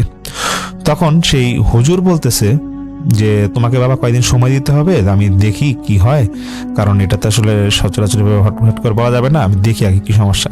তো এরকম হুজুর নাকি সেই হাসান ভাইয়ের নাম ঠিকানা এবং ওনার বাবার নাম ঠিকানা নিয়ে যায়। তখন হুজুর কয়েকদিন পর সেই হাসান ভাইকে বলতেছে যে তোমারও তো যাওয়ার সময় হয়ে গেছে বাবা, একটা কথা বলি, সমস্যাটা হচ্ছে যে তুমি যে সেদিন যে গেছিলা সেখানে তোমার যাওয়াটা ঠিক হয় নাই, তোমাকে একটা বাজে জিন তোমার উপর ভর করছে, এবং সে সচরাচর মানে তোমাকে এরকম মানে তোমাকে প্রায় সময় এরকম সে ভয় দেখায়, সে সহজে তোমার এখান থেকে যাবে না, এবং সেই চাচা চাইছিল সেই জিনটাকে ছড়াই দেওয়ার জন্য, কিন্তু তুমি বিশ্বাস করবা কিনা জানি না যে সে জিন বা সেই পিশাচটাই তোমার সেই যে আনসার যে আছে তোমার সাথে যে থাকতো তাকে এরকম রাতে সে এরকম অন্য রূপ নিয়ে গিয়ে তাকে ডেকে সেই পুকুর পাড়ে গেঁথে রাখছে, মেরে ঢেকে গেঁথে রাখছে। তো এটা তোমরা বিশ্বাস করবো না। তো এখন তোমার ভাগ্য ভালো যে তুমি তোমাকে একটু ঝাড়ফুঁকুনি দিয়ে দিছিল, এবং সেই পিশাচটা নাকি একটাই জিত ছিল যে কেন সেই হাসান ভাইকে ঝাড়ফুঁক দেওয়া হয়েছে, এই কারণে নাকি পিশাচটা সেই আনসারকে মেরে ফেলছিল। তো যাই হোক, এটা পরে সেই হাসান ভাই আমাকে বলে যে ভাই আমি তারপরে মানে এমন অবস্থা যে আমি মানে চাকরি ছাড়ার মতো অবস্থা হয়ে গেছিলো, আমি প্রায় অনেকদিন ছুটিতে গেছিলাম, এরকম মিথ্যা কথা বলেছে আমার শারীরিক অসুস্থতা। তো এরকম নাকি প্রায় 15 দিনের মতো ছুটি কাটানোর পরে তারপর উনি আমার কাজে যোগদান করে, এবং উনি তারপর হাসান ভাই বলে যে ভাই বেশ কয়েকদিন অসুস্থ ছিলাম, তো হুজুর আমাকে পরা পানি এবং তাবিজ দিয়ে রাখছিল, এবং সেই তাবিজ দেওয়ার পরে আমি অনেকটা সুস্থ হই। তবুও আমার মাঝে এখনও অনেক ভয় কাজ করে, এবং আমি যেহেতু পাহাড়ি অঞ্চলে আছি আবার অনেক ভয়ের ঘটনা আছে যেটা আস্তে আস্তে আপনার মাঝে শেয়ার করব। তো এটাই আসলে আমাকে উনি বলে হাসান ভাই। তো ছোট ছোট আমি 3টা ঘটনা আপনাদের মাঝে শেয়ার করলাম, জানি না আপনাদের কেমন লাগবে। ইনশাল্লাহ সামনের এপিসোডে আরও কিছু ভয়ঙ্কর ভয়ের ঘটনা নিয়ে আসবো, সাথেই থাকবেন। ততক্ষণ পর্যন্ত আল্লাহ হাফেজ। আসসালামু আলাইকুম ভাই, আশা করছি ভালো আছেন এবং ভালো দলেই আছেন। আশা করছি আপনার অডিয়েন্স যারা আছে তারা অবশ্যই ভালো আছে। তো ভাইয়া কথা না বাড়িয়ে আমি চলে আসছি সরাসরি ঘটনাতে। রাত তখন প্রায় 1টা বাজে। রাশেদুল ভাই বন্ধুর বাসা থেকে বাড়ি ফিরছিলেন। রাস্তা একদম পুরোপুরি ফাঁকা ছিল। হঠাৎ দূরে একটা রিক্সা দেখতে দেখা গেল। রিক্সাওয়ালা নিচ থেকে দেখে বলল, মামা কোথায় যাবেন? রাশেদ উঠে বসলেন। রিক্সাও আপন মনে চলতে শুরু করলো। কিন্তু অদ্ভুত ব্যাপার হলো রিকশার চাকা ঘোরার শব্দ নেই। চারদিক কেমন একদম নিস্তব্ধ হয়ে আছে। রাশেদ বললেন, মামা একটু দ্রুত যান। তো রিক্সাওয়ালার কোনো উত্তর দিল না। কিছুক্ষণ পর হঠাৎ মনে হলো রিকশায় যেন সে একা না, যেন তার পিছনে কেউ বসে আছে। সে ধীরে ধীরে ঘাড় ঘোরালো, কিন্তু কেউ নেই, কিন্তু ওজনটা অনেক বেশি আছে। তো রিকশার সামনে একটা ছোট আয়না ছিল, সেখানে রাশেদ তাকিয়ে দেখল যা দেখার জন্য সে মোটেও প্রস্তুত ছিল না। সে দেখল যে পেছনে একটা লোক বসে আছে, তার মুখ দেখা যাচ্ছে না, শুধুই কালো এবং বিকৃত। পেছন থেকে কণ্ঠ এলো, আমি নামতে পারি নাই। রাশেদের গা কাঁপতে লাগলো। সে চিৎকার করে বলল, ভাই থামান। রিকশাওয়ালা ধীরে মাথা ঘোরালো, তার মুখ নেই, অর্ধেকও নেই। সে হাসলো এবং বলল, মামা এখান থেকে সবাই নামতে পারে না। তো রাশেদুল দেখল রাস্তা সে চিনতে পারছে না। চারদিকে ভীষণ অন্ধকার, কোনো বাড়ি নেই, শুধু কুয়াশা এবং কুয়াশা। হঠাৎ সে অনুভব করলো রিকশায় আরও লোক উঠছে, 1 জন 2 জন 3 জন, কিন্তু সবাই চুপচাপ বসে আছে এবং সবারই শরীর পুরোপুরি ঠান্ডা। এবং সব যাত্রী একসাথে রাশেদকে উদ্দেশ্য করে বলল, নতুন। রাশেদ দৌড়তে চাইল, কিন্তু তার শরীর জমে গেছে। পিছন থেকে হাত তার কাঁধে বরফের মতো ঠান্ডা একটা অনুভব। পেছন থেকে একটা হাত তার কাঁধে রাখলো এবং রাশেদের শরীরের মধ্যে একটা ঠান্ডা অনুভূতি জেগে উঠল। রাস্তার পাশে একটা খালি রিক্সা পাওয়া গেল, কেউ নেই, কিন্তু সিটে ভেজা দাগ আর নখ দিয়ে লেখা, আমি নামতে পারি নাই। পরের দিন সকালে এমন দৃশ্য দেখল খালেদ ভাই। তারপর সে বলল যে বরিশালের কিছু রাস্তায় রাত 1টার পরে একটা রিক্সা দেখা যায়। রিক্সাওয়ালা নিচ থেকে জিজ্ঞাসা করে, কোথায় যাবেন? তো রাশেদুল হেরে যাওয়ার কয়েকদিন পর শুরু হলো আসল কাহিনী। অনেকেই বিশ্বাস করলো, অনেকেই না, কিন্তু এরপর যা ঘটলো সেটা আর কেউ অস্বীকার করতে পারল না। কয়েকদিন পর একই রাস্তায় আরেকজন ছেলে, নাম ছিল সাকিব, রাত করে বাড়ি ফিরছিল। হঠাৎ সে দেখলো একটা রিক্সা দাঁড়িয়ে আছে। রিক্সাওয়ালা বলল, মামা কোথায় যাবেন? সাকিব কিছু না ভেবেই উঠে বসলো রিক্সাতে। রিক্সা চলতে শুরু করলো। কিছুক্ষণ পর সাকিব দেখলো, সাকিবের মনে হলো যে সে রিক্সাতে একা বসে আছে না, বরং তার সাথে কেউ একজন বসে আছে। তখন সেও রাশেদের মতো সামনের আয়নায় তাকালো, দেখলো পেছনে বসে আছে একজন মানুষ। এবার তার মুখ দেখা যাচ্ছে। সে মুখটা ছিল রাশেদের, চোখগুলো ফাঁকা, মুখে অদ্ভুত কষ্ট জমে আছে। রাশেদ ধীরে বলল, নামার চেষ্টা করো। সাকিব ভয় পেয়ে চিৎকার করে বলল, ভাই থামান, ভাই থামান। রিক্সাওয়ালা ধীরে ধীরে মাথা ঘোরালো এবং দেখলো তার চোখ নেই। সে বলল, এখন আর নামা যাবে না মামা। হঠাৎ রাশেদুলের কণ্ঠ বদলে গেল এবং বলল, আমি এখানে অনেক দিন ধরে আছি। তার হাত ধীরে ধীরে সাকিবের দিকে বাড়ল। রিক্সা হঠাৎ থেমে গেল। চারদিকে বিষণ্ণ অন্ধকার। সব যাত্রী একসাথে বলল, একজন নামবে তো আরেকজন উঠবে। পরদিন সকালে লোকজন রাস্তায় একটা রিক্সা দেখতে পেল। দেখল যে ড্রাইভার ছিল সাকিব, চোখগুলো ফাঁকা, ভিতরে যাত্রী বসে আছে। একজন যাত্রী জানালার পাশে বসে আছে, ধীরে বলছে, আমি নামতে পারছি। সে নেমে গেল, কিন্তু তার জায়গায় আরেকজন বসে পড়ল। সত্য কথা হলো, এই রিক্সাটা কখনো খালি থাকে না, সবসময় একজন নতুন থাকে, আরেকজন বের হয়। যখন পুরো বরিশালে এমন অদ্ভুত ঘটনা ছড়িয়ে পড়ল, তখন লোকজন মনে করেছিল সাকিব বোধহয় ড্রাইভার হয়ে গেছে এবং রাশেদুল নেমে গেছে। গল্প এখানে শেষ নয়, কিন্তু আসল ভয় তখন শুরু হলো। পরদিন সকালে রাশেদুলকে এক রাস্তায় পাশে পাওয়া গেল, অচেতন অবস্থায়, চোখ খোলার পর সে শুধু একটা কথাই বলেছিল, ওটা রিক্সা না, যেন ওটা একটা মরণ ফাঁদ। কয়েকদিন পর সে স্বাভাবিক হলো, কিন্তু পুরোপুরি না। রাতে ঘুমায় না, বাইরে অন্য মনস্ক হয়ে তাকিয়ে থাকে, আর মাঝে মাঝে ফিসফিস করে বলে, ও আবারও আসবে, ও আবারও আসবে। একদিন রাশেদের পরিবার লক্ষ্য করলো রাশেদুল আয়নার সামনে দাঁড়িয়ে আছে, কিন্তু আয়নায় একা না সে, তার পিছনে একটা রিক্সা দাঁড়িয়ে আছে। রাশেদুল ধীরে ধীরে বলল, আমি পুরোপুরি নামি নাই। মানে হলো তার একটা অংশ এখনো রিক্সায় আটকে আছে। এরপরে শুরু হলো নতুন নিয়ম। এরপর থেকে অদ্ভুত সব ঘটনা শুরু হতে লাগলো। রাশেদুল যেখানে যায় রাতে, সেখানে হালকা করে রিক্সার ঘন্টা শব্দ শোনা যায়, টিং টিং করে। এক রাতে রাশেদ হঠাৎ ঘুম থেকে উঠে দাঁড়ালো, চোখগুলো ফাঁকা। সে দরজার দিকে হাঁটতে লাগলো। তার মা ডেকে বললেন, বাবা, তুই এখন এত রাতে কোথায় যাচ্ছিস? সে ধীরে বলল, মা, আমাকে আবারও ভাড়া নিতে এসেছে। দরজা খুলতেই বাইরে দাঁড়িয়ে আছে সেই রিক্সাটা। সাকিব বসে আছে ড্রাইভার সিটে, চোখগুলো ফাঁকা। সে বলল, আসো, সময় হয়ে গিয়েছে। রাশেদুল ধীরে ধীরে রিক্সায় উঠে বসল। কেউ তাকে থামাতে পারল না। রিক্সা ধীরে ধীরে অন্ধকারের সঙ্গে মিলিয়ে গেল। পরদিন সকালে মানুষজন দেখলো যে রাস্তায় একটা রিক্সা চলছে, ড্রাইভার ছিল রাশেদুল, চোখগুলো ফাঁকা। এখন রিক্সায় 3 জন থাকে, ড্রাইভার, একজন পুরনো যাত্রী, আরেকজন নতুন। কিছু যাত্রীরা এমনও থাকে যে সেখান থেকে ফিরলেও সে তোমাকে কখনো ছাড়বে না, একদিন আবারও নিয়ে যায়। তো এমনটাই ঘটেছে রাশেদের ক্ষেত্রে। তো এরপর থেকে যখন পুরো বরিশাল জেলার মধ্যে ছড়াছড়ি হয়ে গেল যে রাত হলেই সেই রিক্সাটা বারবার দেখা যায় এবং সেখানে নতুন করে যাত্রী ওঠে।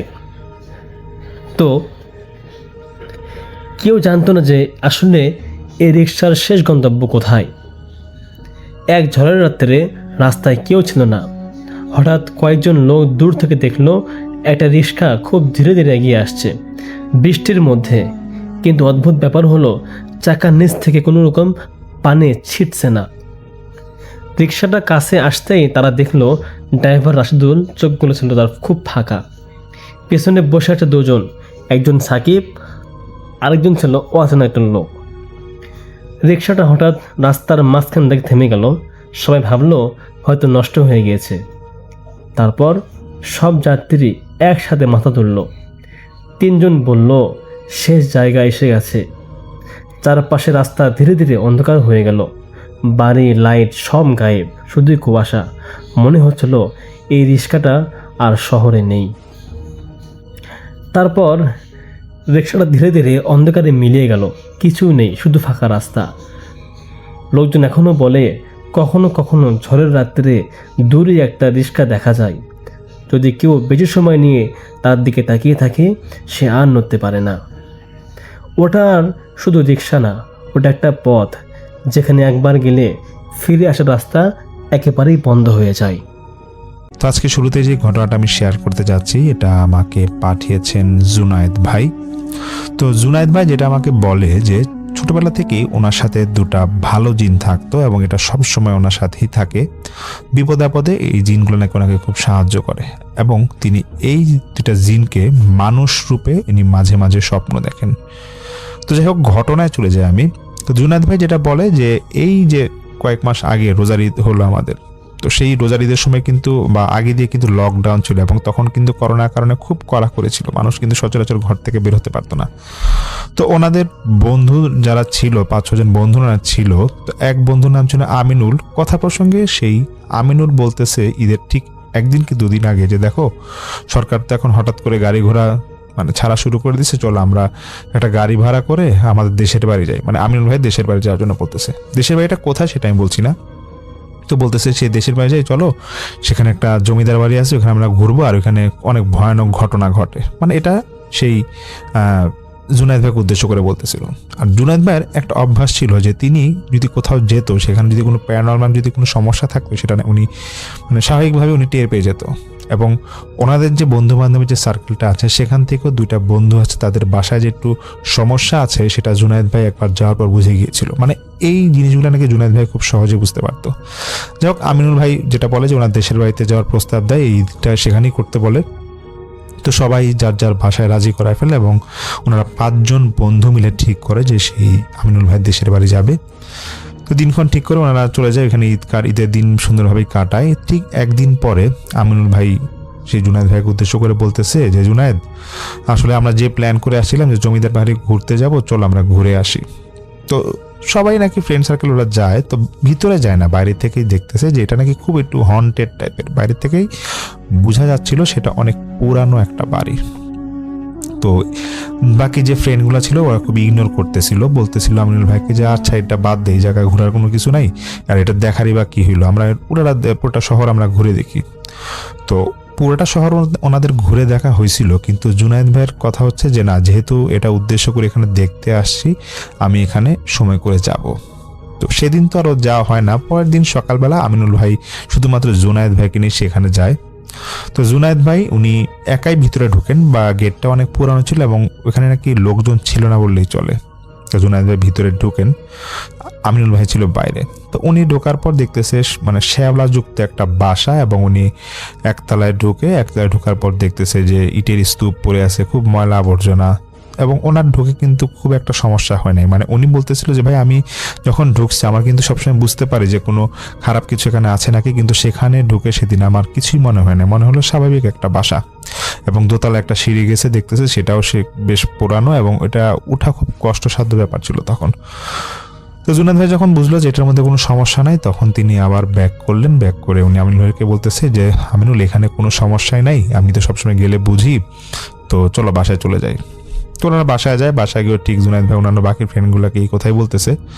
তো বাকি ফ্রেন্ডগুলো একটু মস্করা করে জুনায়েদ ভাইকে বলতেছে যে তুমি হয়তো ভয় পাইছো, এর জন্য রাত্রেবেলা যাও না, দিনের বেলা গিয়ে ঘুরে এসে পড়ছো। তো জুনায়েদ ভাই এটা একটু মানে একটু ওনার বিরক্ত হয় উনি, যে দেখো আমি কিন্তু মিথ্যা কথা বলি না, চলো তোমাদেরকে নিয়ে রাত্রেবেলা যাব। তো সব ফ্রেন্ডের মধ্যে মাত্র 3-4 জন হয়তো একটু রাজি হয় যে ঠিক আছে আমরা বাইরে থাকবো, তুমি ভিতরে গিয়ে ঘুরে আসবা, দেখবো। তো মাগরিবের পর ওনারা এরকম একটা সময় দেখা যাবে সবগুলা ফ্রেন্ড মানে টোটাল 5 জনই ওনারা যায়। তো জুনায়েদ ভাই একটা টর্চ লাইট নিয়ে যায়, যেটা আমিনুল ভাই ওনাকে দেয়, খুব পাওয়ারফুল একটা টর্চ লাইট ছিল, এবং ওনার সাথে ওনার মোবাইল ছিল। তো ওনারা ভিতরে ওনারা তো মানে যারা ফ্রেন্ড ছিল বাকি 4 জন তো বাইরে ছিল। তো জুনায়েদ ভাই উনি নাকি বাসাটায় ঢোকার পর উনি যখন এখন ঢুকতেছে, উনি বলতেছে ভাই আমি এখন ফিল করতেছি বাসাটা কোনো একটা সমস্যা আছে, এবং আমি 2 মিনিট বাসাটার একতলায় হাঁটার পরেই আমার টর্চটা বন্ধ হয়ে যায়। তো তখন আমি টর্চটা মানে পকেটে ঢুকাই, তারপরে আমার মোবাইলের যে টর্চটা আছে সেটা দিয়ে আমি ভাবতেছি সিঁড়িটার উপরে উঠে দেখবো আসলে কিছু আছে নাকি। যখন সিঁড়িটা দিয়ে উনি উপরে উঠতে যাবে, উনি একটা আর্তনাদের শব্দ পাচ্ছিল, যে কেউ হয়তো এখানে কষ্টে আছে, বা মারা যাওয়ার পূর্ব মুহূর্তে মানুষ যেরকম ছটফট করে এরকম একটা আওয়াজ আসতেছিল। এবং এটা শোনার পর জুনায়েদ ভাই ভাবে যে হয়তো এটা ওনার মানে উল্টাপাল্টা কোনো হয়তো উনি আওয়াজ শুনতেছে, হয়তো উনি মনে করে যে মানে হ্যালোসিনেশন হচ্ছে। তারপরে উনি ইচ্ছা করে একটু দোতলার দিকে যেতে যাবে, তো উনি একটা আওয়াজ স্পষ্ট উপর থেকে শুনতে পায় যে উপরে আসা দরকার নেই, মানে উপরে আসতে ওনাকে মানা করতেছে কেউ। তো এটা যখন উনি কয়েকবার শুনতে পায় তখন উনি বুঝে যায় যে না আসলে হয়তো বা বাসাটা কোনো সমস্যা আছে। তো উনি বারবার মানে আল্লাহকে স্মরণ করতেছিল, এবং সেই সাথে উনি ভাবতেছিল যে ওনার সাথে যে 2টা জিন আছে ওরা নিশ্চয়ই এখন হাজির হবে, কারণ এই 2টা ভালো জিন ওনার কাছে সবসময় মানে ওনার উপকারের সময় এসে পড়তো। তো জুনায়েদ ভাই দেখতেছে যে জিন 2টা আসে না, তো উনি ঠিক করে যে উনি আবার বাইরে ব্যাক করবে। তুমি যখন বাইরে ব্যাক করবে অনেকক্ষণ নাকি উনি ঘুরতেছে, কিন্তু ব্যাক করতে পারতেছিল না, মানে নিজের থেকে উনি দরজাটা খুঁজে পাচ্ছিল না, মেইন দরজাটা কোন দিক দিয়ে ব্যাক করতে হবে। যখন মেইন দরজার অনেক কষ্ট খুঁজে পায়, তখন উনি দেখতেছে সাদা জুব্বা পরা 2 জন লোক ওনাকে বলতেছে যে তাড়াতাড়ি এখান থেকে বের হয়ে যাও জুনায়েদ, এখানে থাকাটা তোমার ঠিক হবে না। তখন তিনি ভাবে যে এই 2টা লোককে তো আমি সবসময় স্বপ্নে দেখি, উনি বুঝে যায় যে এই 2টাই হবে যে ওনার সাথে থাকা সেই 2টা ভালো জিন। যাই হোক, জুনায়েদ ভাই সেখান থেকে অনেক কষ্টে বের হয়ে যায়, এবং উনি বের হওয়ার সঙ্গে সঙ্গে দেখতেছে যে সাদা জুব্বা পরা সেই 2টা লোক আর নাই।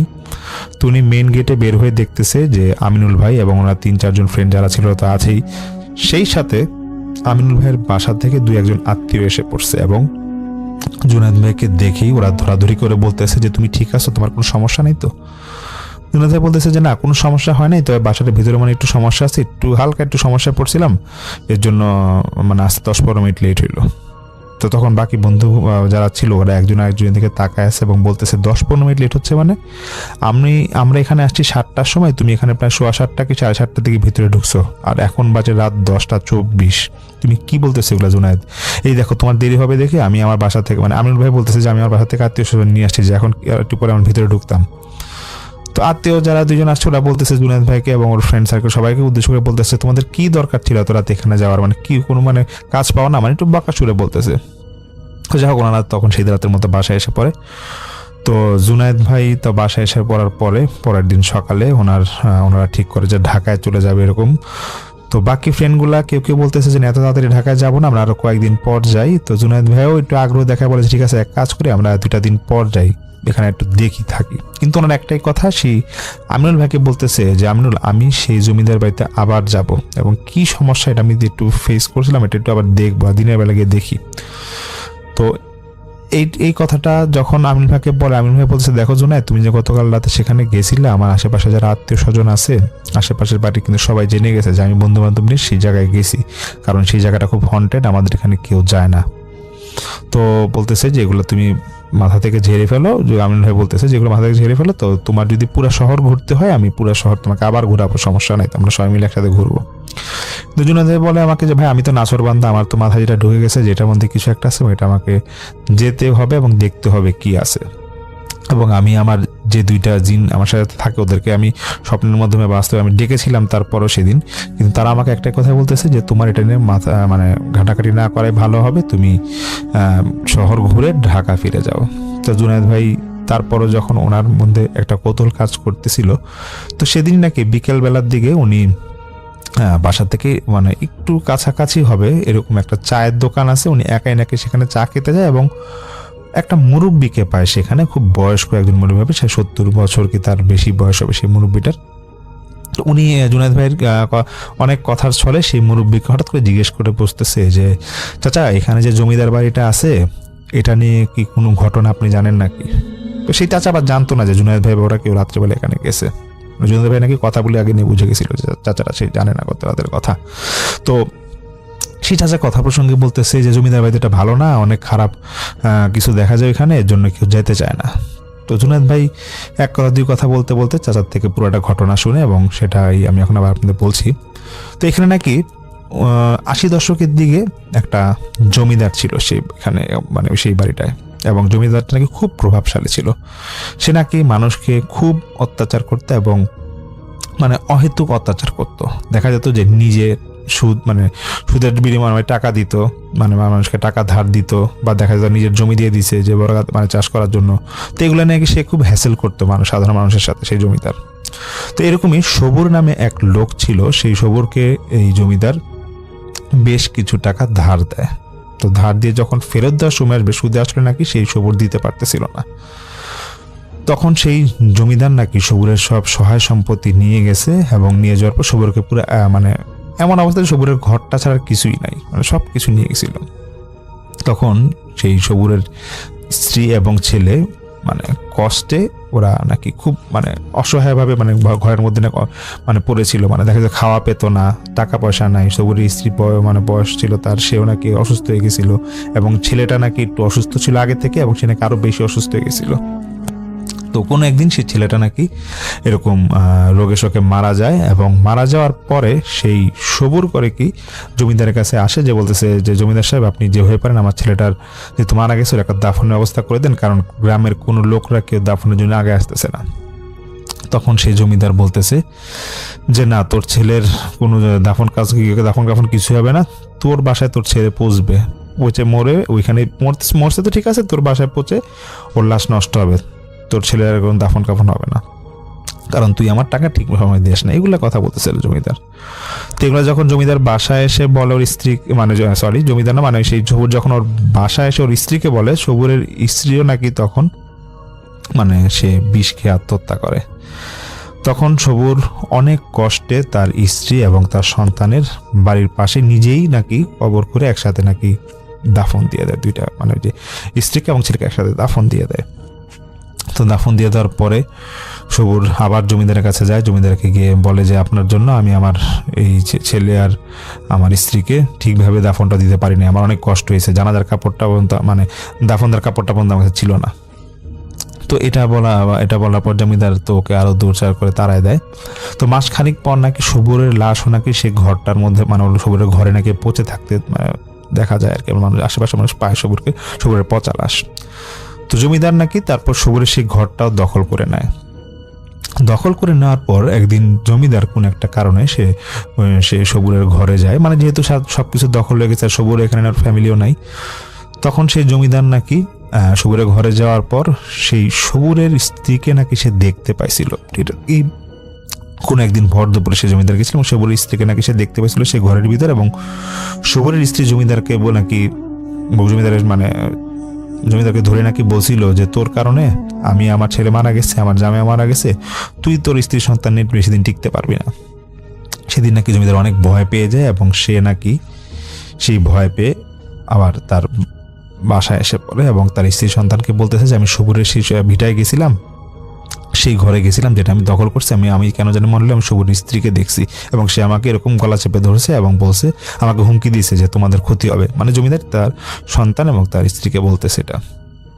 এরপর নাকি সেই জমিদারটা নাকি অনেক পাগলের মতো হয়ে গেছিল এবং সে নাকি গ্রামের অনেক কবিরাজকে দেখাইছিল এবং অনেক হুজুর যারা ছিল, বুজুর্গান লোক যারা ছিল তাদেরকে দেখাইছে এবং পুরোটা ঘটনা বলে যে আমার এই সমস্যা হয়েছে সবুরের সাথে, আমি তো অনেক ভুল করছি, আমাকে মাফ করে দেন, আমি আর কখনো কোনো খারাপ কাজ করব না। ঠিকই নাকি কোনো একটা জটিল রোগে সেই জমিদারের স্ত্রী এবং তার ছেলেও নাকি এরকম অসুস্থ হয়ে মারা যায় এবং ঠিক সবুর যেভাবে মারা গিয়েছিল ওর বাসায় একা, মানে ওর লাশ যেমন পচেছিল, সেই জমিদারও নাকি তার নিজের বাড়িতে এরকম ওর যে দোতলায় থাকতো সেখানে নাকি ওর লাশ পাওয়া যায় কোনো এক সময়। এটা নাকি প্রায় লাশ পাওয়া যাওয়ার পর তখন গ্রামের লোকরা জমিদারের ঠিকভাবে জানাজা করে নাই, ঠিকভাবে দাফন দেয় নাই, কারণ সেই জমিদার তো মানে মানুষের অত্যাচার করতো, সেই জমিদারের নাকি তখন তার লাশ পোড়ায় দিছিল, এটাও শোনা গেছে। তো এটা ঘটার পরে তারপরে নাকি সেই জমিদার বাড়িতে অনেকে নাকি এরকম দখলের জন্য গেছিল, কেউ কেউ এখানে গিয়ে থাকছে, কিন্তু যেটা হয় যে যারাই থাকতে গেছিল তারা নাকি কয়েকদিনে বেশি থাকতে পারে না, তারা নাকি সেই জমিদারের আত্মা নাকি দেখতো, মানে জমিদারের আত্মা বলতে জমিদার এবং জমিদারের স্ত্রী তাদের কান্নার আওয়াজ নাকি সেই জমিদার বাড়ি থেকে আসতো। তারপরে তো একটা পর্যায়ে এখানে আর কেউ থাকে না এবং এই বাসা নাকি পরিত্যক্ত হয়ে যায়। এরপর থেকে নাকি সবাই সেখানে সেটাকে ভৌতিক বাড়ি হিসাবে পরিচয় দেয় সবার কাছে, এই জন্য কেউ সচরাচর যায় না। তো জুনায়েদ ভাই ওই সেই চাচার কাছ থেকে এটা শোনার পর আমিনুল ভাইকে মানে যে ফ্রেন্ডের বাড়ি সেখানে ছিল তার কাছে যায় এবং তাকে পুরোটা ঘটনা আবার বলে। সেই ফ্রেন্ডটা বলতেছে, দোস্ত এটা আমি শুনছিলাম এরকম, কিন্তু আমরা আসলে এটা কাউকে এরকম বলি না, কারণ বুঝেছি তো আমাদের এলাকায় আমরা এটা মানে যদি বেশি সবার সেখানে যায় অনেকে, কিন্তু তাহলে দেখা যাবে আমাদের এই বাড়িতে কেউ আসবে না, কারণ এর আগেও আমাদের এক আত্মীয় এরকম আসছিল, ওনাদের ট্রেনের সমস্যা হয়েছে, ট্রেনেতে কথা বাড়াবাড়ি না করাই ভালো। তো যাই হোক, এটা পরে জুনায়েদ ভাই বলে ভাই এটা আমি শোনার পর আমি তো পরে ঢাকায় এসে পড়ি, কিন্তু ঢাকায় এসে পড়ার পরও আমার যে দুইটা ভালো জিন আছে তাদেরকে আমি এরকম জিজ্ঞেস করি যে আসলে ওই বাড়িতে কি আসলে কি সমস্যা আছে কি নাই। তো সেই ভালো জিন দুইটা বলে যে দেখো কারিন জিন বা ওই জমিদারের কারিন যেটা সেটা হচ্ছে সেই বাড়িটার মধ্যে আছে এবং সে এরকম ওর রূপ নিয়ে মাঝে মাঝে মানুষকে ভয় দেখায়, কারণ জমিদারটা যেহেতু মানে জমিদারকে অনেকে বলে লাশ পচা অবস্থায় পাওয়া গেছে, আসলে কিন্তু জমিদারটা আত্মহত্যা করছিল সেখানে, এই কারণে ওর কারিনটা এরকম ঘুরে বেড়ায়, ওখানে ভয় দেখায়। এই জন্য তোমাকে আমি সেদিন বলছিলাম, তুমি যখন সেদিন গেছিলে রাত্রে, মানে জুনায়েদ ভাইকে উদ্দেশ্য করে সেদিন বলতেছে যে তুমি সেদিন রাতে যে গেছিলা তখন কিন্তু তার কারিনগুলো আশেপাশে ছিল, তার কারিন এবং তার স্ত্রী কারিন মানুষ সম্ভবত আশেপাশে ছিল, তোমাকে ভয় দেখাতে যাচ্ছিল, তো তুমি এসে পড়ছো, তোমার জন্য ঠিক হয়েছে, আর এইসব কাজ তুমি সচরাচর এসব খারাপ জায়গায় যাও না। তো এটাই জুনায়েদ ভাই আমাকে এই ঘটনাটা বলে, যেটা ওনার ফ্রেন্ডের দেশের বাড়িতে ওনার সাথে ঘটেছিল এই বছরেই, ঠিক রোজার ঈদের পরপর। এটা আপনাদের মাঝে শেয়ার করলাম। সামনে আসছে আর কয়েকটা ঘটনা নিয়ে, সাথেই থাকবেন। ততক্ষণ পর্যন্ত আল্লাহ হাফেজ। আসসালামু আলাইকুম রহমতুল্লাহ। ভাইয়া কেমন আছেন? আমি আশা করতেছি যে আপনি অবশ্যই ভালো আছেন এবং আপনার অডিয়েন্সরাও অবশ্যই ভালো আছে। ভাইয়া, বরাবরের মতো আমি আজকেও একটি ভয়ঙ্কর ভৌতিক স্টোরি নিয়ে আসলাম। আমি অনেক ধন্যবাদ জানাবো আপনার অডিয়েন্সগুলোদেরকে, যারা অবশ্যই আমাকে অনুপ্রেরণা দিচ্ছে গল্প বলার জন্য। আর আমি অনুপ্রেরণা হয়ে জন্য যে যারা আমার গল্পটা পরিপূর্ণভাবে শোনে এবং সেখানে একটা গঠনমূলক কমেন্ট করে, আমি এমন কমেন্ট দেখলে খুবই আসলে অনুপ্রেরিত হই, আমার ভালো লাগে এক কথায়। তো ভাই আমি আজ এটা ইন্ট্রো গল্প করবো না, ডিরেক্ট ঘটনা শুরু করব। তার আগে বলে রাখি, যারা অডিয়েন্স আছেন আপনারা অবশ্যই ফুল ঘটনা শুনবেন এবং আপনাদের পার্সোনাল ওপিনিয়নটা কমেন্টে শেয়ার করবেন। আপনাদের একটা কমেন্ট আমাকে বারবার গল্প বলার জন্য অনুপ্রেরিত করে। যাই হোক ভাইয়া, বরাবরের মতো আমি আজকেও নিয়ে আসলাম নতুন আরেকটি ঘটনা। তো কথা না বাড়িয়ে চলুন শুরু করা যাক আজকের ঘটনা। আজকের ঘটনা আমাকে পাঠিয়েছেন সিরাজ ভাই, লালমনিরহাট থেকে। এই ঘটনা শোনা যায় আহসান মঞ্জিলের আশেপাশের এক পুরনো বাড়ির গল্প থেকে। অনেকে বলে এটা কেবল গল্প নয়, এটা একটা অদেখা বাস্তবতা। পুরান ঢাকার সরু গলি, পুরনো বাড়ি, আর সেই বাড়িগুলোর ভেতরে লুকিয়ে থাকা এক অজানা ভয়ঙ্কর ইতিহাস।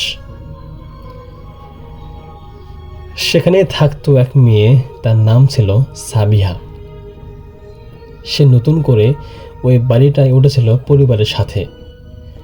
বাড়িটা ছিল অনেক পুরনো, দেয়ালে ফাটল, আর ঘরের ভেতরে একটা বড় পুরনো আয়না ছিল।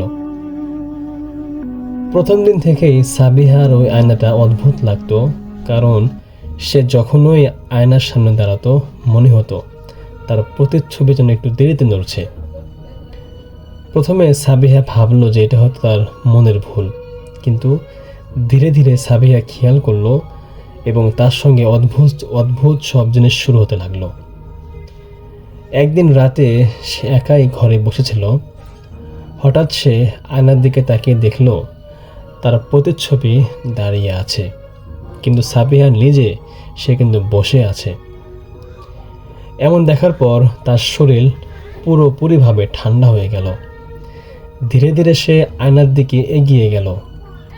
তার প্রতিচ্ছবিটা তখন ধীরে ধীরে তাকে দেখে হাসতে শুরু করলো, কিন্তু সাবিহা কিন্তু মোটেও হাসতেছিল না।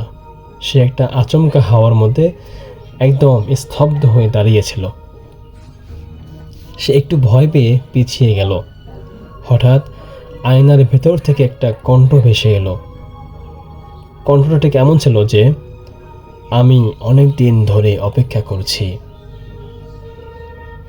সে রাতের পর থেকে প্রতিদিন রাত 3টার পর আয়নাটা নিজে থেকেই ঝাপসা হয়ে যেত, আর ভেতর দেখা যেত একটা ছায়া, যেটা সাবিহার মতোই দেখতে। একদিন সাবিহা সাহস করে আয়নার সামনে দাঁড়ালো আর জিজ্ঞেস করলো, তুই কে ভাই? আয়নার ভেতরে সে সাবিহা ধীরে ধীরে বলল, আমি তুমি আর তুমি আমি, আমরা একই ব্যক্তি। হঠাৎ ঘরের দরজা নিজে থেকেই বন্ধ হয়ে গেল, বাতি নিভে গেল। আয়নার ভেতরে সাবিহা হাত বাড়ালো আর আস্তে করে বলল, চলো আমরা এখন দুজনই জায়গা বদলাই। পরদিন সকালে পরিবারের মানুষ দরজা ভেঙে ঘরে ঢুকে দেখে সাবিহা আয়নার সামনে দাঁড়িয়ে আছে, স্তব্ধ চুপচাপ হয়ে। কিন্তু সাবিহার আচরণ পুরোপুরিভাবে বদলে গিয়েছে। সে কারোর সাথে কথা বলে না, শুধু আয়নার দিকে আনমনা হয়ে তাকিয়ে থাকে। তার সবচেয়ে ভয়ঙ্কর ব্যাপার হলো, একদিন তার মা দেখলো আয়নার যে প্রতিচ্ছবিটা আছে সেটা চোখ পিটপিট করছে, কিন্তু সাবিহা মোটেও না। এরপর থেকে সবাই বুঝতে পারলো সাবিহা আর আগের সাবিহা নেই। লোকজন বলে আজও ওই বাড়ির সেই আয়নায় মাঝে মাঝে দেখা যায় একটা মেয়ে ভেতরে তাকিয়ে আছে আর ফিসফিস করে বলছে, আমাকে বের করো, আমাকে বের করো। সাবিহার বদলে যাওয়ার পর বাড়িটায় অস্বাভাবিক ঘটনা বাড়তেই থাকলো। রাতে দরজা নিজে থেকেই বন্ধ হয়ে যায়, বাতি জ্বলে আবার নিভে আবার জ্বলে। আর সবচেয়ে ভয়ঙ্কর ব্যাপার হলো, আয়নার সামনে গেলেই মনে হয় যে কেউ তার দিকে তাকিয়ে আছে। পরিবার আর সহ্য করতে না পেরে একজন বৃদ্ধ আলেমকে ডেকে আনেন। নাম ছিল হুজুর কামালউদ্দিন সাহেব। তিনি ঘরে ঢুকেই থমকে গেলেন, আয়নার দিকে তাকিয়ে অনেকক্ষণ চুপ করে থাকলেন। তারপর ধীরে বললেন, এটা শুধু একটা আয়না না, এটা হলো একটা দরজা। সবাই ভয় পেয়ে কাঁপতে লাগলো। সেই রাতেই তিনি সিদ্ধান্ত নিলেন ঘটনাটা শেষ করবেন। রাত তখন 3টা বাজে। ঘরের ভিতরে শুধু একটা মৃদু আলো। সাবিহা আয়নার সামনে দাঁড়িয়ে আছে। তার চক্ষুদ্বয় স্থির ছিল, তার চোখে নেই কোনো অনুভূতি, নেই কোনো মায়া মোহাব্বত। হুজুর সাহেব দোয়া পড়তে শুরু করলেন। হঠাৎ আয়নাটা আপনা আপনি কাঁপতে শুরু করলো এবং টপ টপ করে শব্দ করতে শুরু করলো, যেন মনে হচ্ছিল ভেতর থেকে কেউ বড্ড জোরে জোরে আঘাত করছে।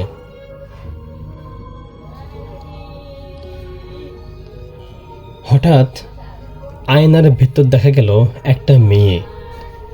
তার চুলগুলো ছিল এলোমেলো, চোখে আতঙ্ক বিরাজ করছে।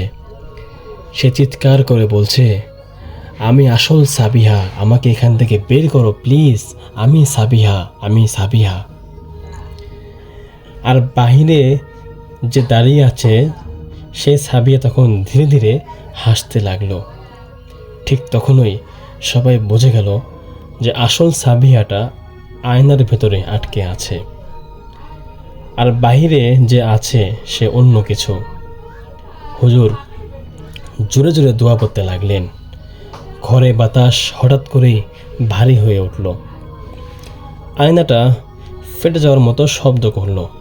হঠাৎ একটা বিকট চিৎকার শব্দ হলো। আয়নার ভেতরে ছায়াটা যেন ছটফট করতে লাগলো। আর তারপর ঝাং করে পুরো আয়নাটা ভেঙে গেল। সব কিছু একদম নিশ্চুপ হয়ে গেল। পরদিন সকালে মেঝেতে পড়ে আছে অজ্ঞান সাবিহা। সে ধীরে ধীরে চোখ খুলল, তার কিছুই মনে নেই। সবাই মনে করলো হয়তো এখানেই সব কিছু শেষ হয়ে গেছে। কিন্তু কয়েকদিন পর ঘরের কোনায় একটা ছোট্ট ভাঙ্গা আয়নার টুকরোতে দেখা গেল একটা ছোট ছায়া, যেটা এখনো তাকিয়ে তাকিয়ে হাসছে। আর রাতে মাঝে মাঝে শোনা যায়, খোলো, এখনো খেলা শেষ হয়নি। এরপর সাবিহারা ঠিক করলো তারা এই বাসা থেকে একদম চলে যাবে, তারা এই বাসাটাকে ছেড়ে দেবে। কিন্তু ভাগ্যের কত নির্মম পরিহাস। সে কামালউদ্দিন সাহেব হুজুর বললেন যে আমি আগামীকালকে আবার আসব, আমি এই প্রেতাত্মাকে চিরতরে বিদায় করে দেব। তো এই ছিল ভাইয়া আজকের কাহিনী। আশা করছি আপনাদের ভালো লেগেছে, এবং ভালো লাগলে আপনারা অবশ্যই যারা অডিয়েন্স রয়েছেন, যারা এত ধৈর্য সহকারে ঘটনাটা শুনলেন, আপনারা অবশ্যই আপনাদের গঠনমূলক মন্তব্য প্রকাশ করবেন। আমি আগেও বলেছি, এখনও বলতেছি যে আপনাদের একটা কমেন্ট আমাদেরকে গল্প বলার স্টাইলকে আরও আগ্রহ প্রকাশ করে। আমরা মন থেকে আপনাদেরকে ভালোবাসি এবং আমি চাই যে আমাদের ভালোবাসা যেন অটুট থাকে। তো ভাই আজকের মতো কথা না বাড়িয়ে আজকে এখানেই শেষ করতেছি। দেখা হচ্ছে পরবর্তী কোনো এপিসোডে, যেখানে আপনার অডিয়েন্সও থাকবে ইনশাআল্লাহ। ততক্ষণ পর্যন্ত সকলের দীর্ঘ আয়ু এবং সুস্বাস্থ্য কামনা করে আজকের মতো বিদায় নিচ্ছি আমি। আল্লাহ হাফেজ। আসসালামু আলাইকুম রহমতুল্লাহ। প্রিয় লিসেনার, আপনারা যারা যারা এই বাছাই করা ঘটনাগুলো শুনলেন তাদেরকে অসংখ্য ধন্যবাদ। আমরা প্রতিনিয়ত এইরকম আপনাদের জন্য বাছাই করা ঘটনা আমাদের এই লোকাল ভূত এফএম চ্যানেলের মাধ্যমে তুলে ধরে থাকি। আপনারা যারা যারা আমাদের সাথে কন্ট্যাক্ট করতে চাচ্ছেন, পারছেন না, তাদেরকে বলবো আমরা আপনাদের সাথে ইনশাআল্লাহ, আপনারা কমেন্ট করবেন, আমরা সাথে সাথে সেই কমেন্টের রিপ্লাই আমাদের যোগাযোগের ব্যবস্থা করে দিব।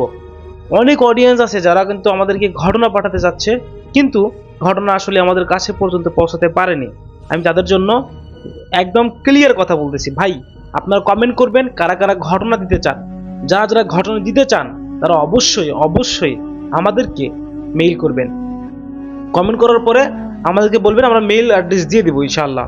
আর আমরা যে ঘটনাগুলো তুলে ধরছি আপনাদের আশা করি খুবই ভালো লাগতেছে। আমরা বলবো যে ভাই আমরা যেভাবে ঘটনা তুলে ধরতেছি, যদি এই ক্যাটাগরিতে ঘটনাগুলো আপনাদের ভালো লেগে থাকে, তাহলে অবশ্যই আমরা সেই ঘটনাগুলো আপনাদের সামনে উপস্থাপন করব। কিন্তু ভাই এখানে কথা আছে, অনেক ভাই আছে যারা কিন্তু ঘটনা শোনে কিন্তু ঘটনার বিষয়বস্তু না বুঝেই উল্টোপাল্টা কমেন্ট করে। আমি বলবো আপনারা ঘটনার বিষয়বস্তু বুঝবেন, এবং যদি আপনাদের কোনো কিছু জানার থাকে সুশীল ভাষায় সুন্দর করে আমাদেরকে কমেন্ট করবেন। আমরা আপনাদেরকে সেই কমেন্টের রিপ্লাই দিব এবং ঘটনার মধ্যে কি হয়েছিল তা অবশ্যই জানিয়ে দিব। লিসেনার্স, আপনারা যারা যারা আজ পর্যন্ত আমাদের সাথে আছেন, আমাদের সাথে থাকবেন আশা করি।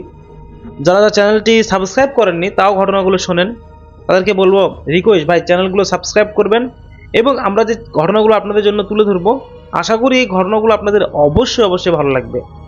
আপনার পরবর্তীতে কী ধরনের ঘটনা চান বলুন তো আমাকে, আমি সেই ঘটনাগুলোই তুলে ধরবো। কেন আপনাদের আমি এই চ্যানেলের সাথে কানেক্ট করতে পারবো না, আমি এটাই বুঝি না। যারা ভূত ফিল্ম শোনার জন্য আসেন তারা তো অবশ্যই এই লোকাল ভূত ফিল্ম চ্যানেলকে চেনেন, তাই না? তো আপনাদের চেনানোর জন্য হলেও, আপনাদেরকে এই চ্যানেলে ধরে রাখতে হলেও আমি আরও সুন্দর সুন্দর ভয়ঙ্কর ঘটনা আমি আপনাদের সামনে তুলে ধরবো। কোনো সমস্যা নেই। যেখানে 5 ঘন্টা কাজ করতাম সেখানে 7 ঘন্টা কাজ করব, 8 ঘন্টা কাজ করব, 10 ঘন্টা কাজ করব, কিন্তু আপনাদের মনের মতো হওয়ার আমি আপ্রাণ চেষ্টা করে যাব, হয়েই ছাড়বো ইনশাল্লাহ। আপনারা একটু কমেন্ট করে গেলে খুবই ভালো হয়। আপনার কি রিলেটেড ঘটনা চান? ভৌতিক মানে যেমন অনেক বাসাবাড়ির ভয়ঙ্কর ঘটনা আছে, এবং ধরেন আপনার বিভিন্ন কবরস্থানের ঘটনা আছে, যেমন আজকে শুনলেন। এইরকম ঘটনাও যদি চান দিতে দেওয়া যাবে। অনেকেই চাই ভাই শ্মশানের ঘটনা চাই, ওকে দিলাম।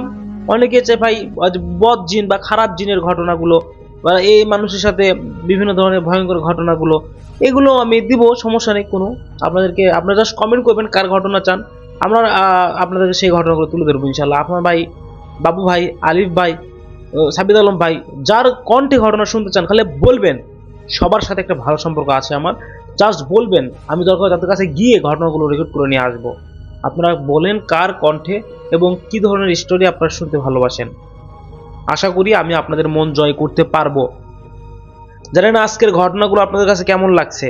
যদি ভালো লাগে অবশ্যই ভাই, আপনাদের ভালো লাগেই থাকে, যদি ভালো লেগেই যায় তাহলে অবশ্যই চ্যানেলটিকে সাবস্ক্রাইব অবশ্যই করবেন, তাহলে আমি বুঝবো। সাবস্ক্রাইব প্লাস আপনারা একটু কমেন্ট করে আমাদেরকে উৎসাহ দিতে ভুলবেন না। লিখবেন যে ভাই ঘটনা ভালো হয়েছে, নেক্সট আরও ভালো করেন। যদি এরকম কমেন্ট পাই আমি বিশ্বাস করেন আপনাদের জন্য আমি আরও বেশি কাজ করব। তো যাই হোক, ভালোবাসা জোর করে পাওয়া যায় না, আমি আমার কাজের মাধ্যমে আপনাদের ভালোবাসা অর্জন করব ইনশাল্লাহ। আপনারা সবাই আমাকে সাপোর্ট দেবেন, আমার পাশে থাকবেন। আজকের মধ্যে এখানে বিদায় নিচ্ছি, ধন্যবাদ। আসসালামু আলাইকুম ওয়া রাহমাতুল্লাহি ওয়া বারাকাতুহু।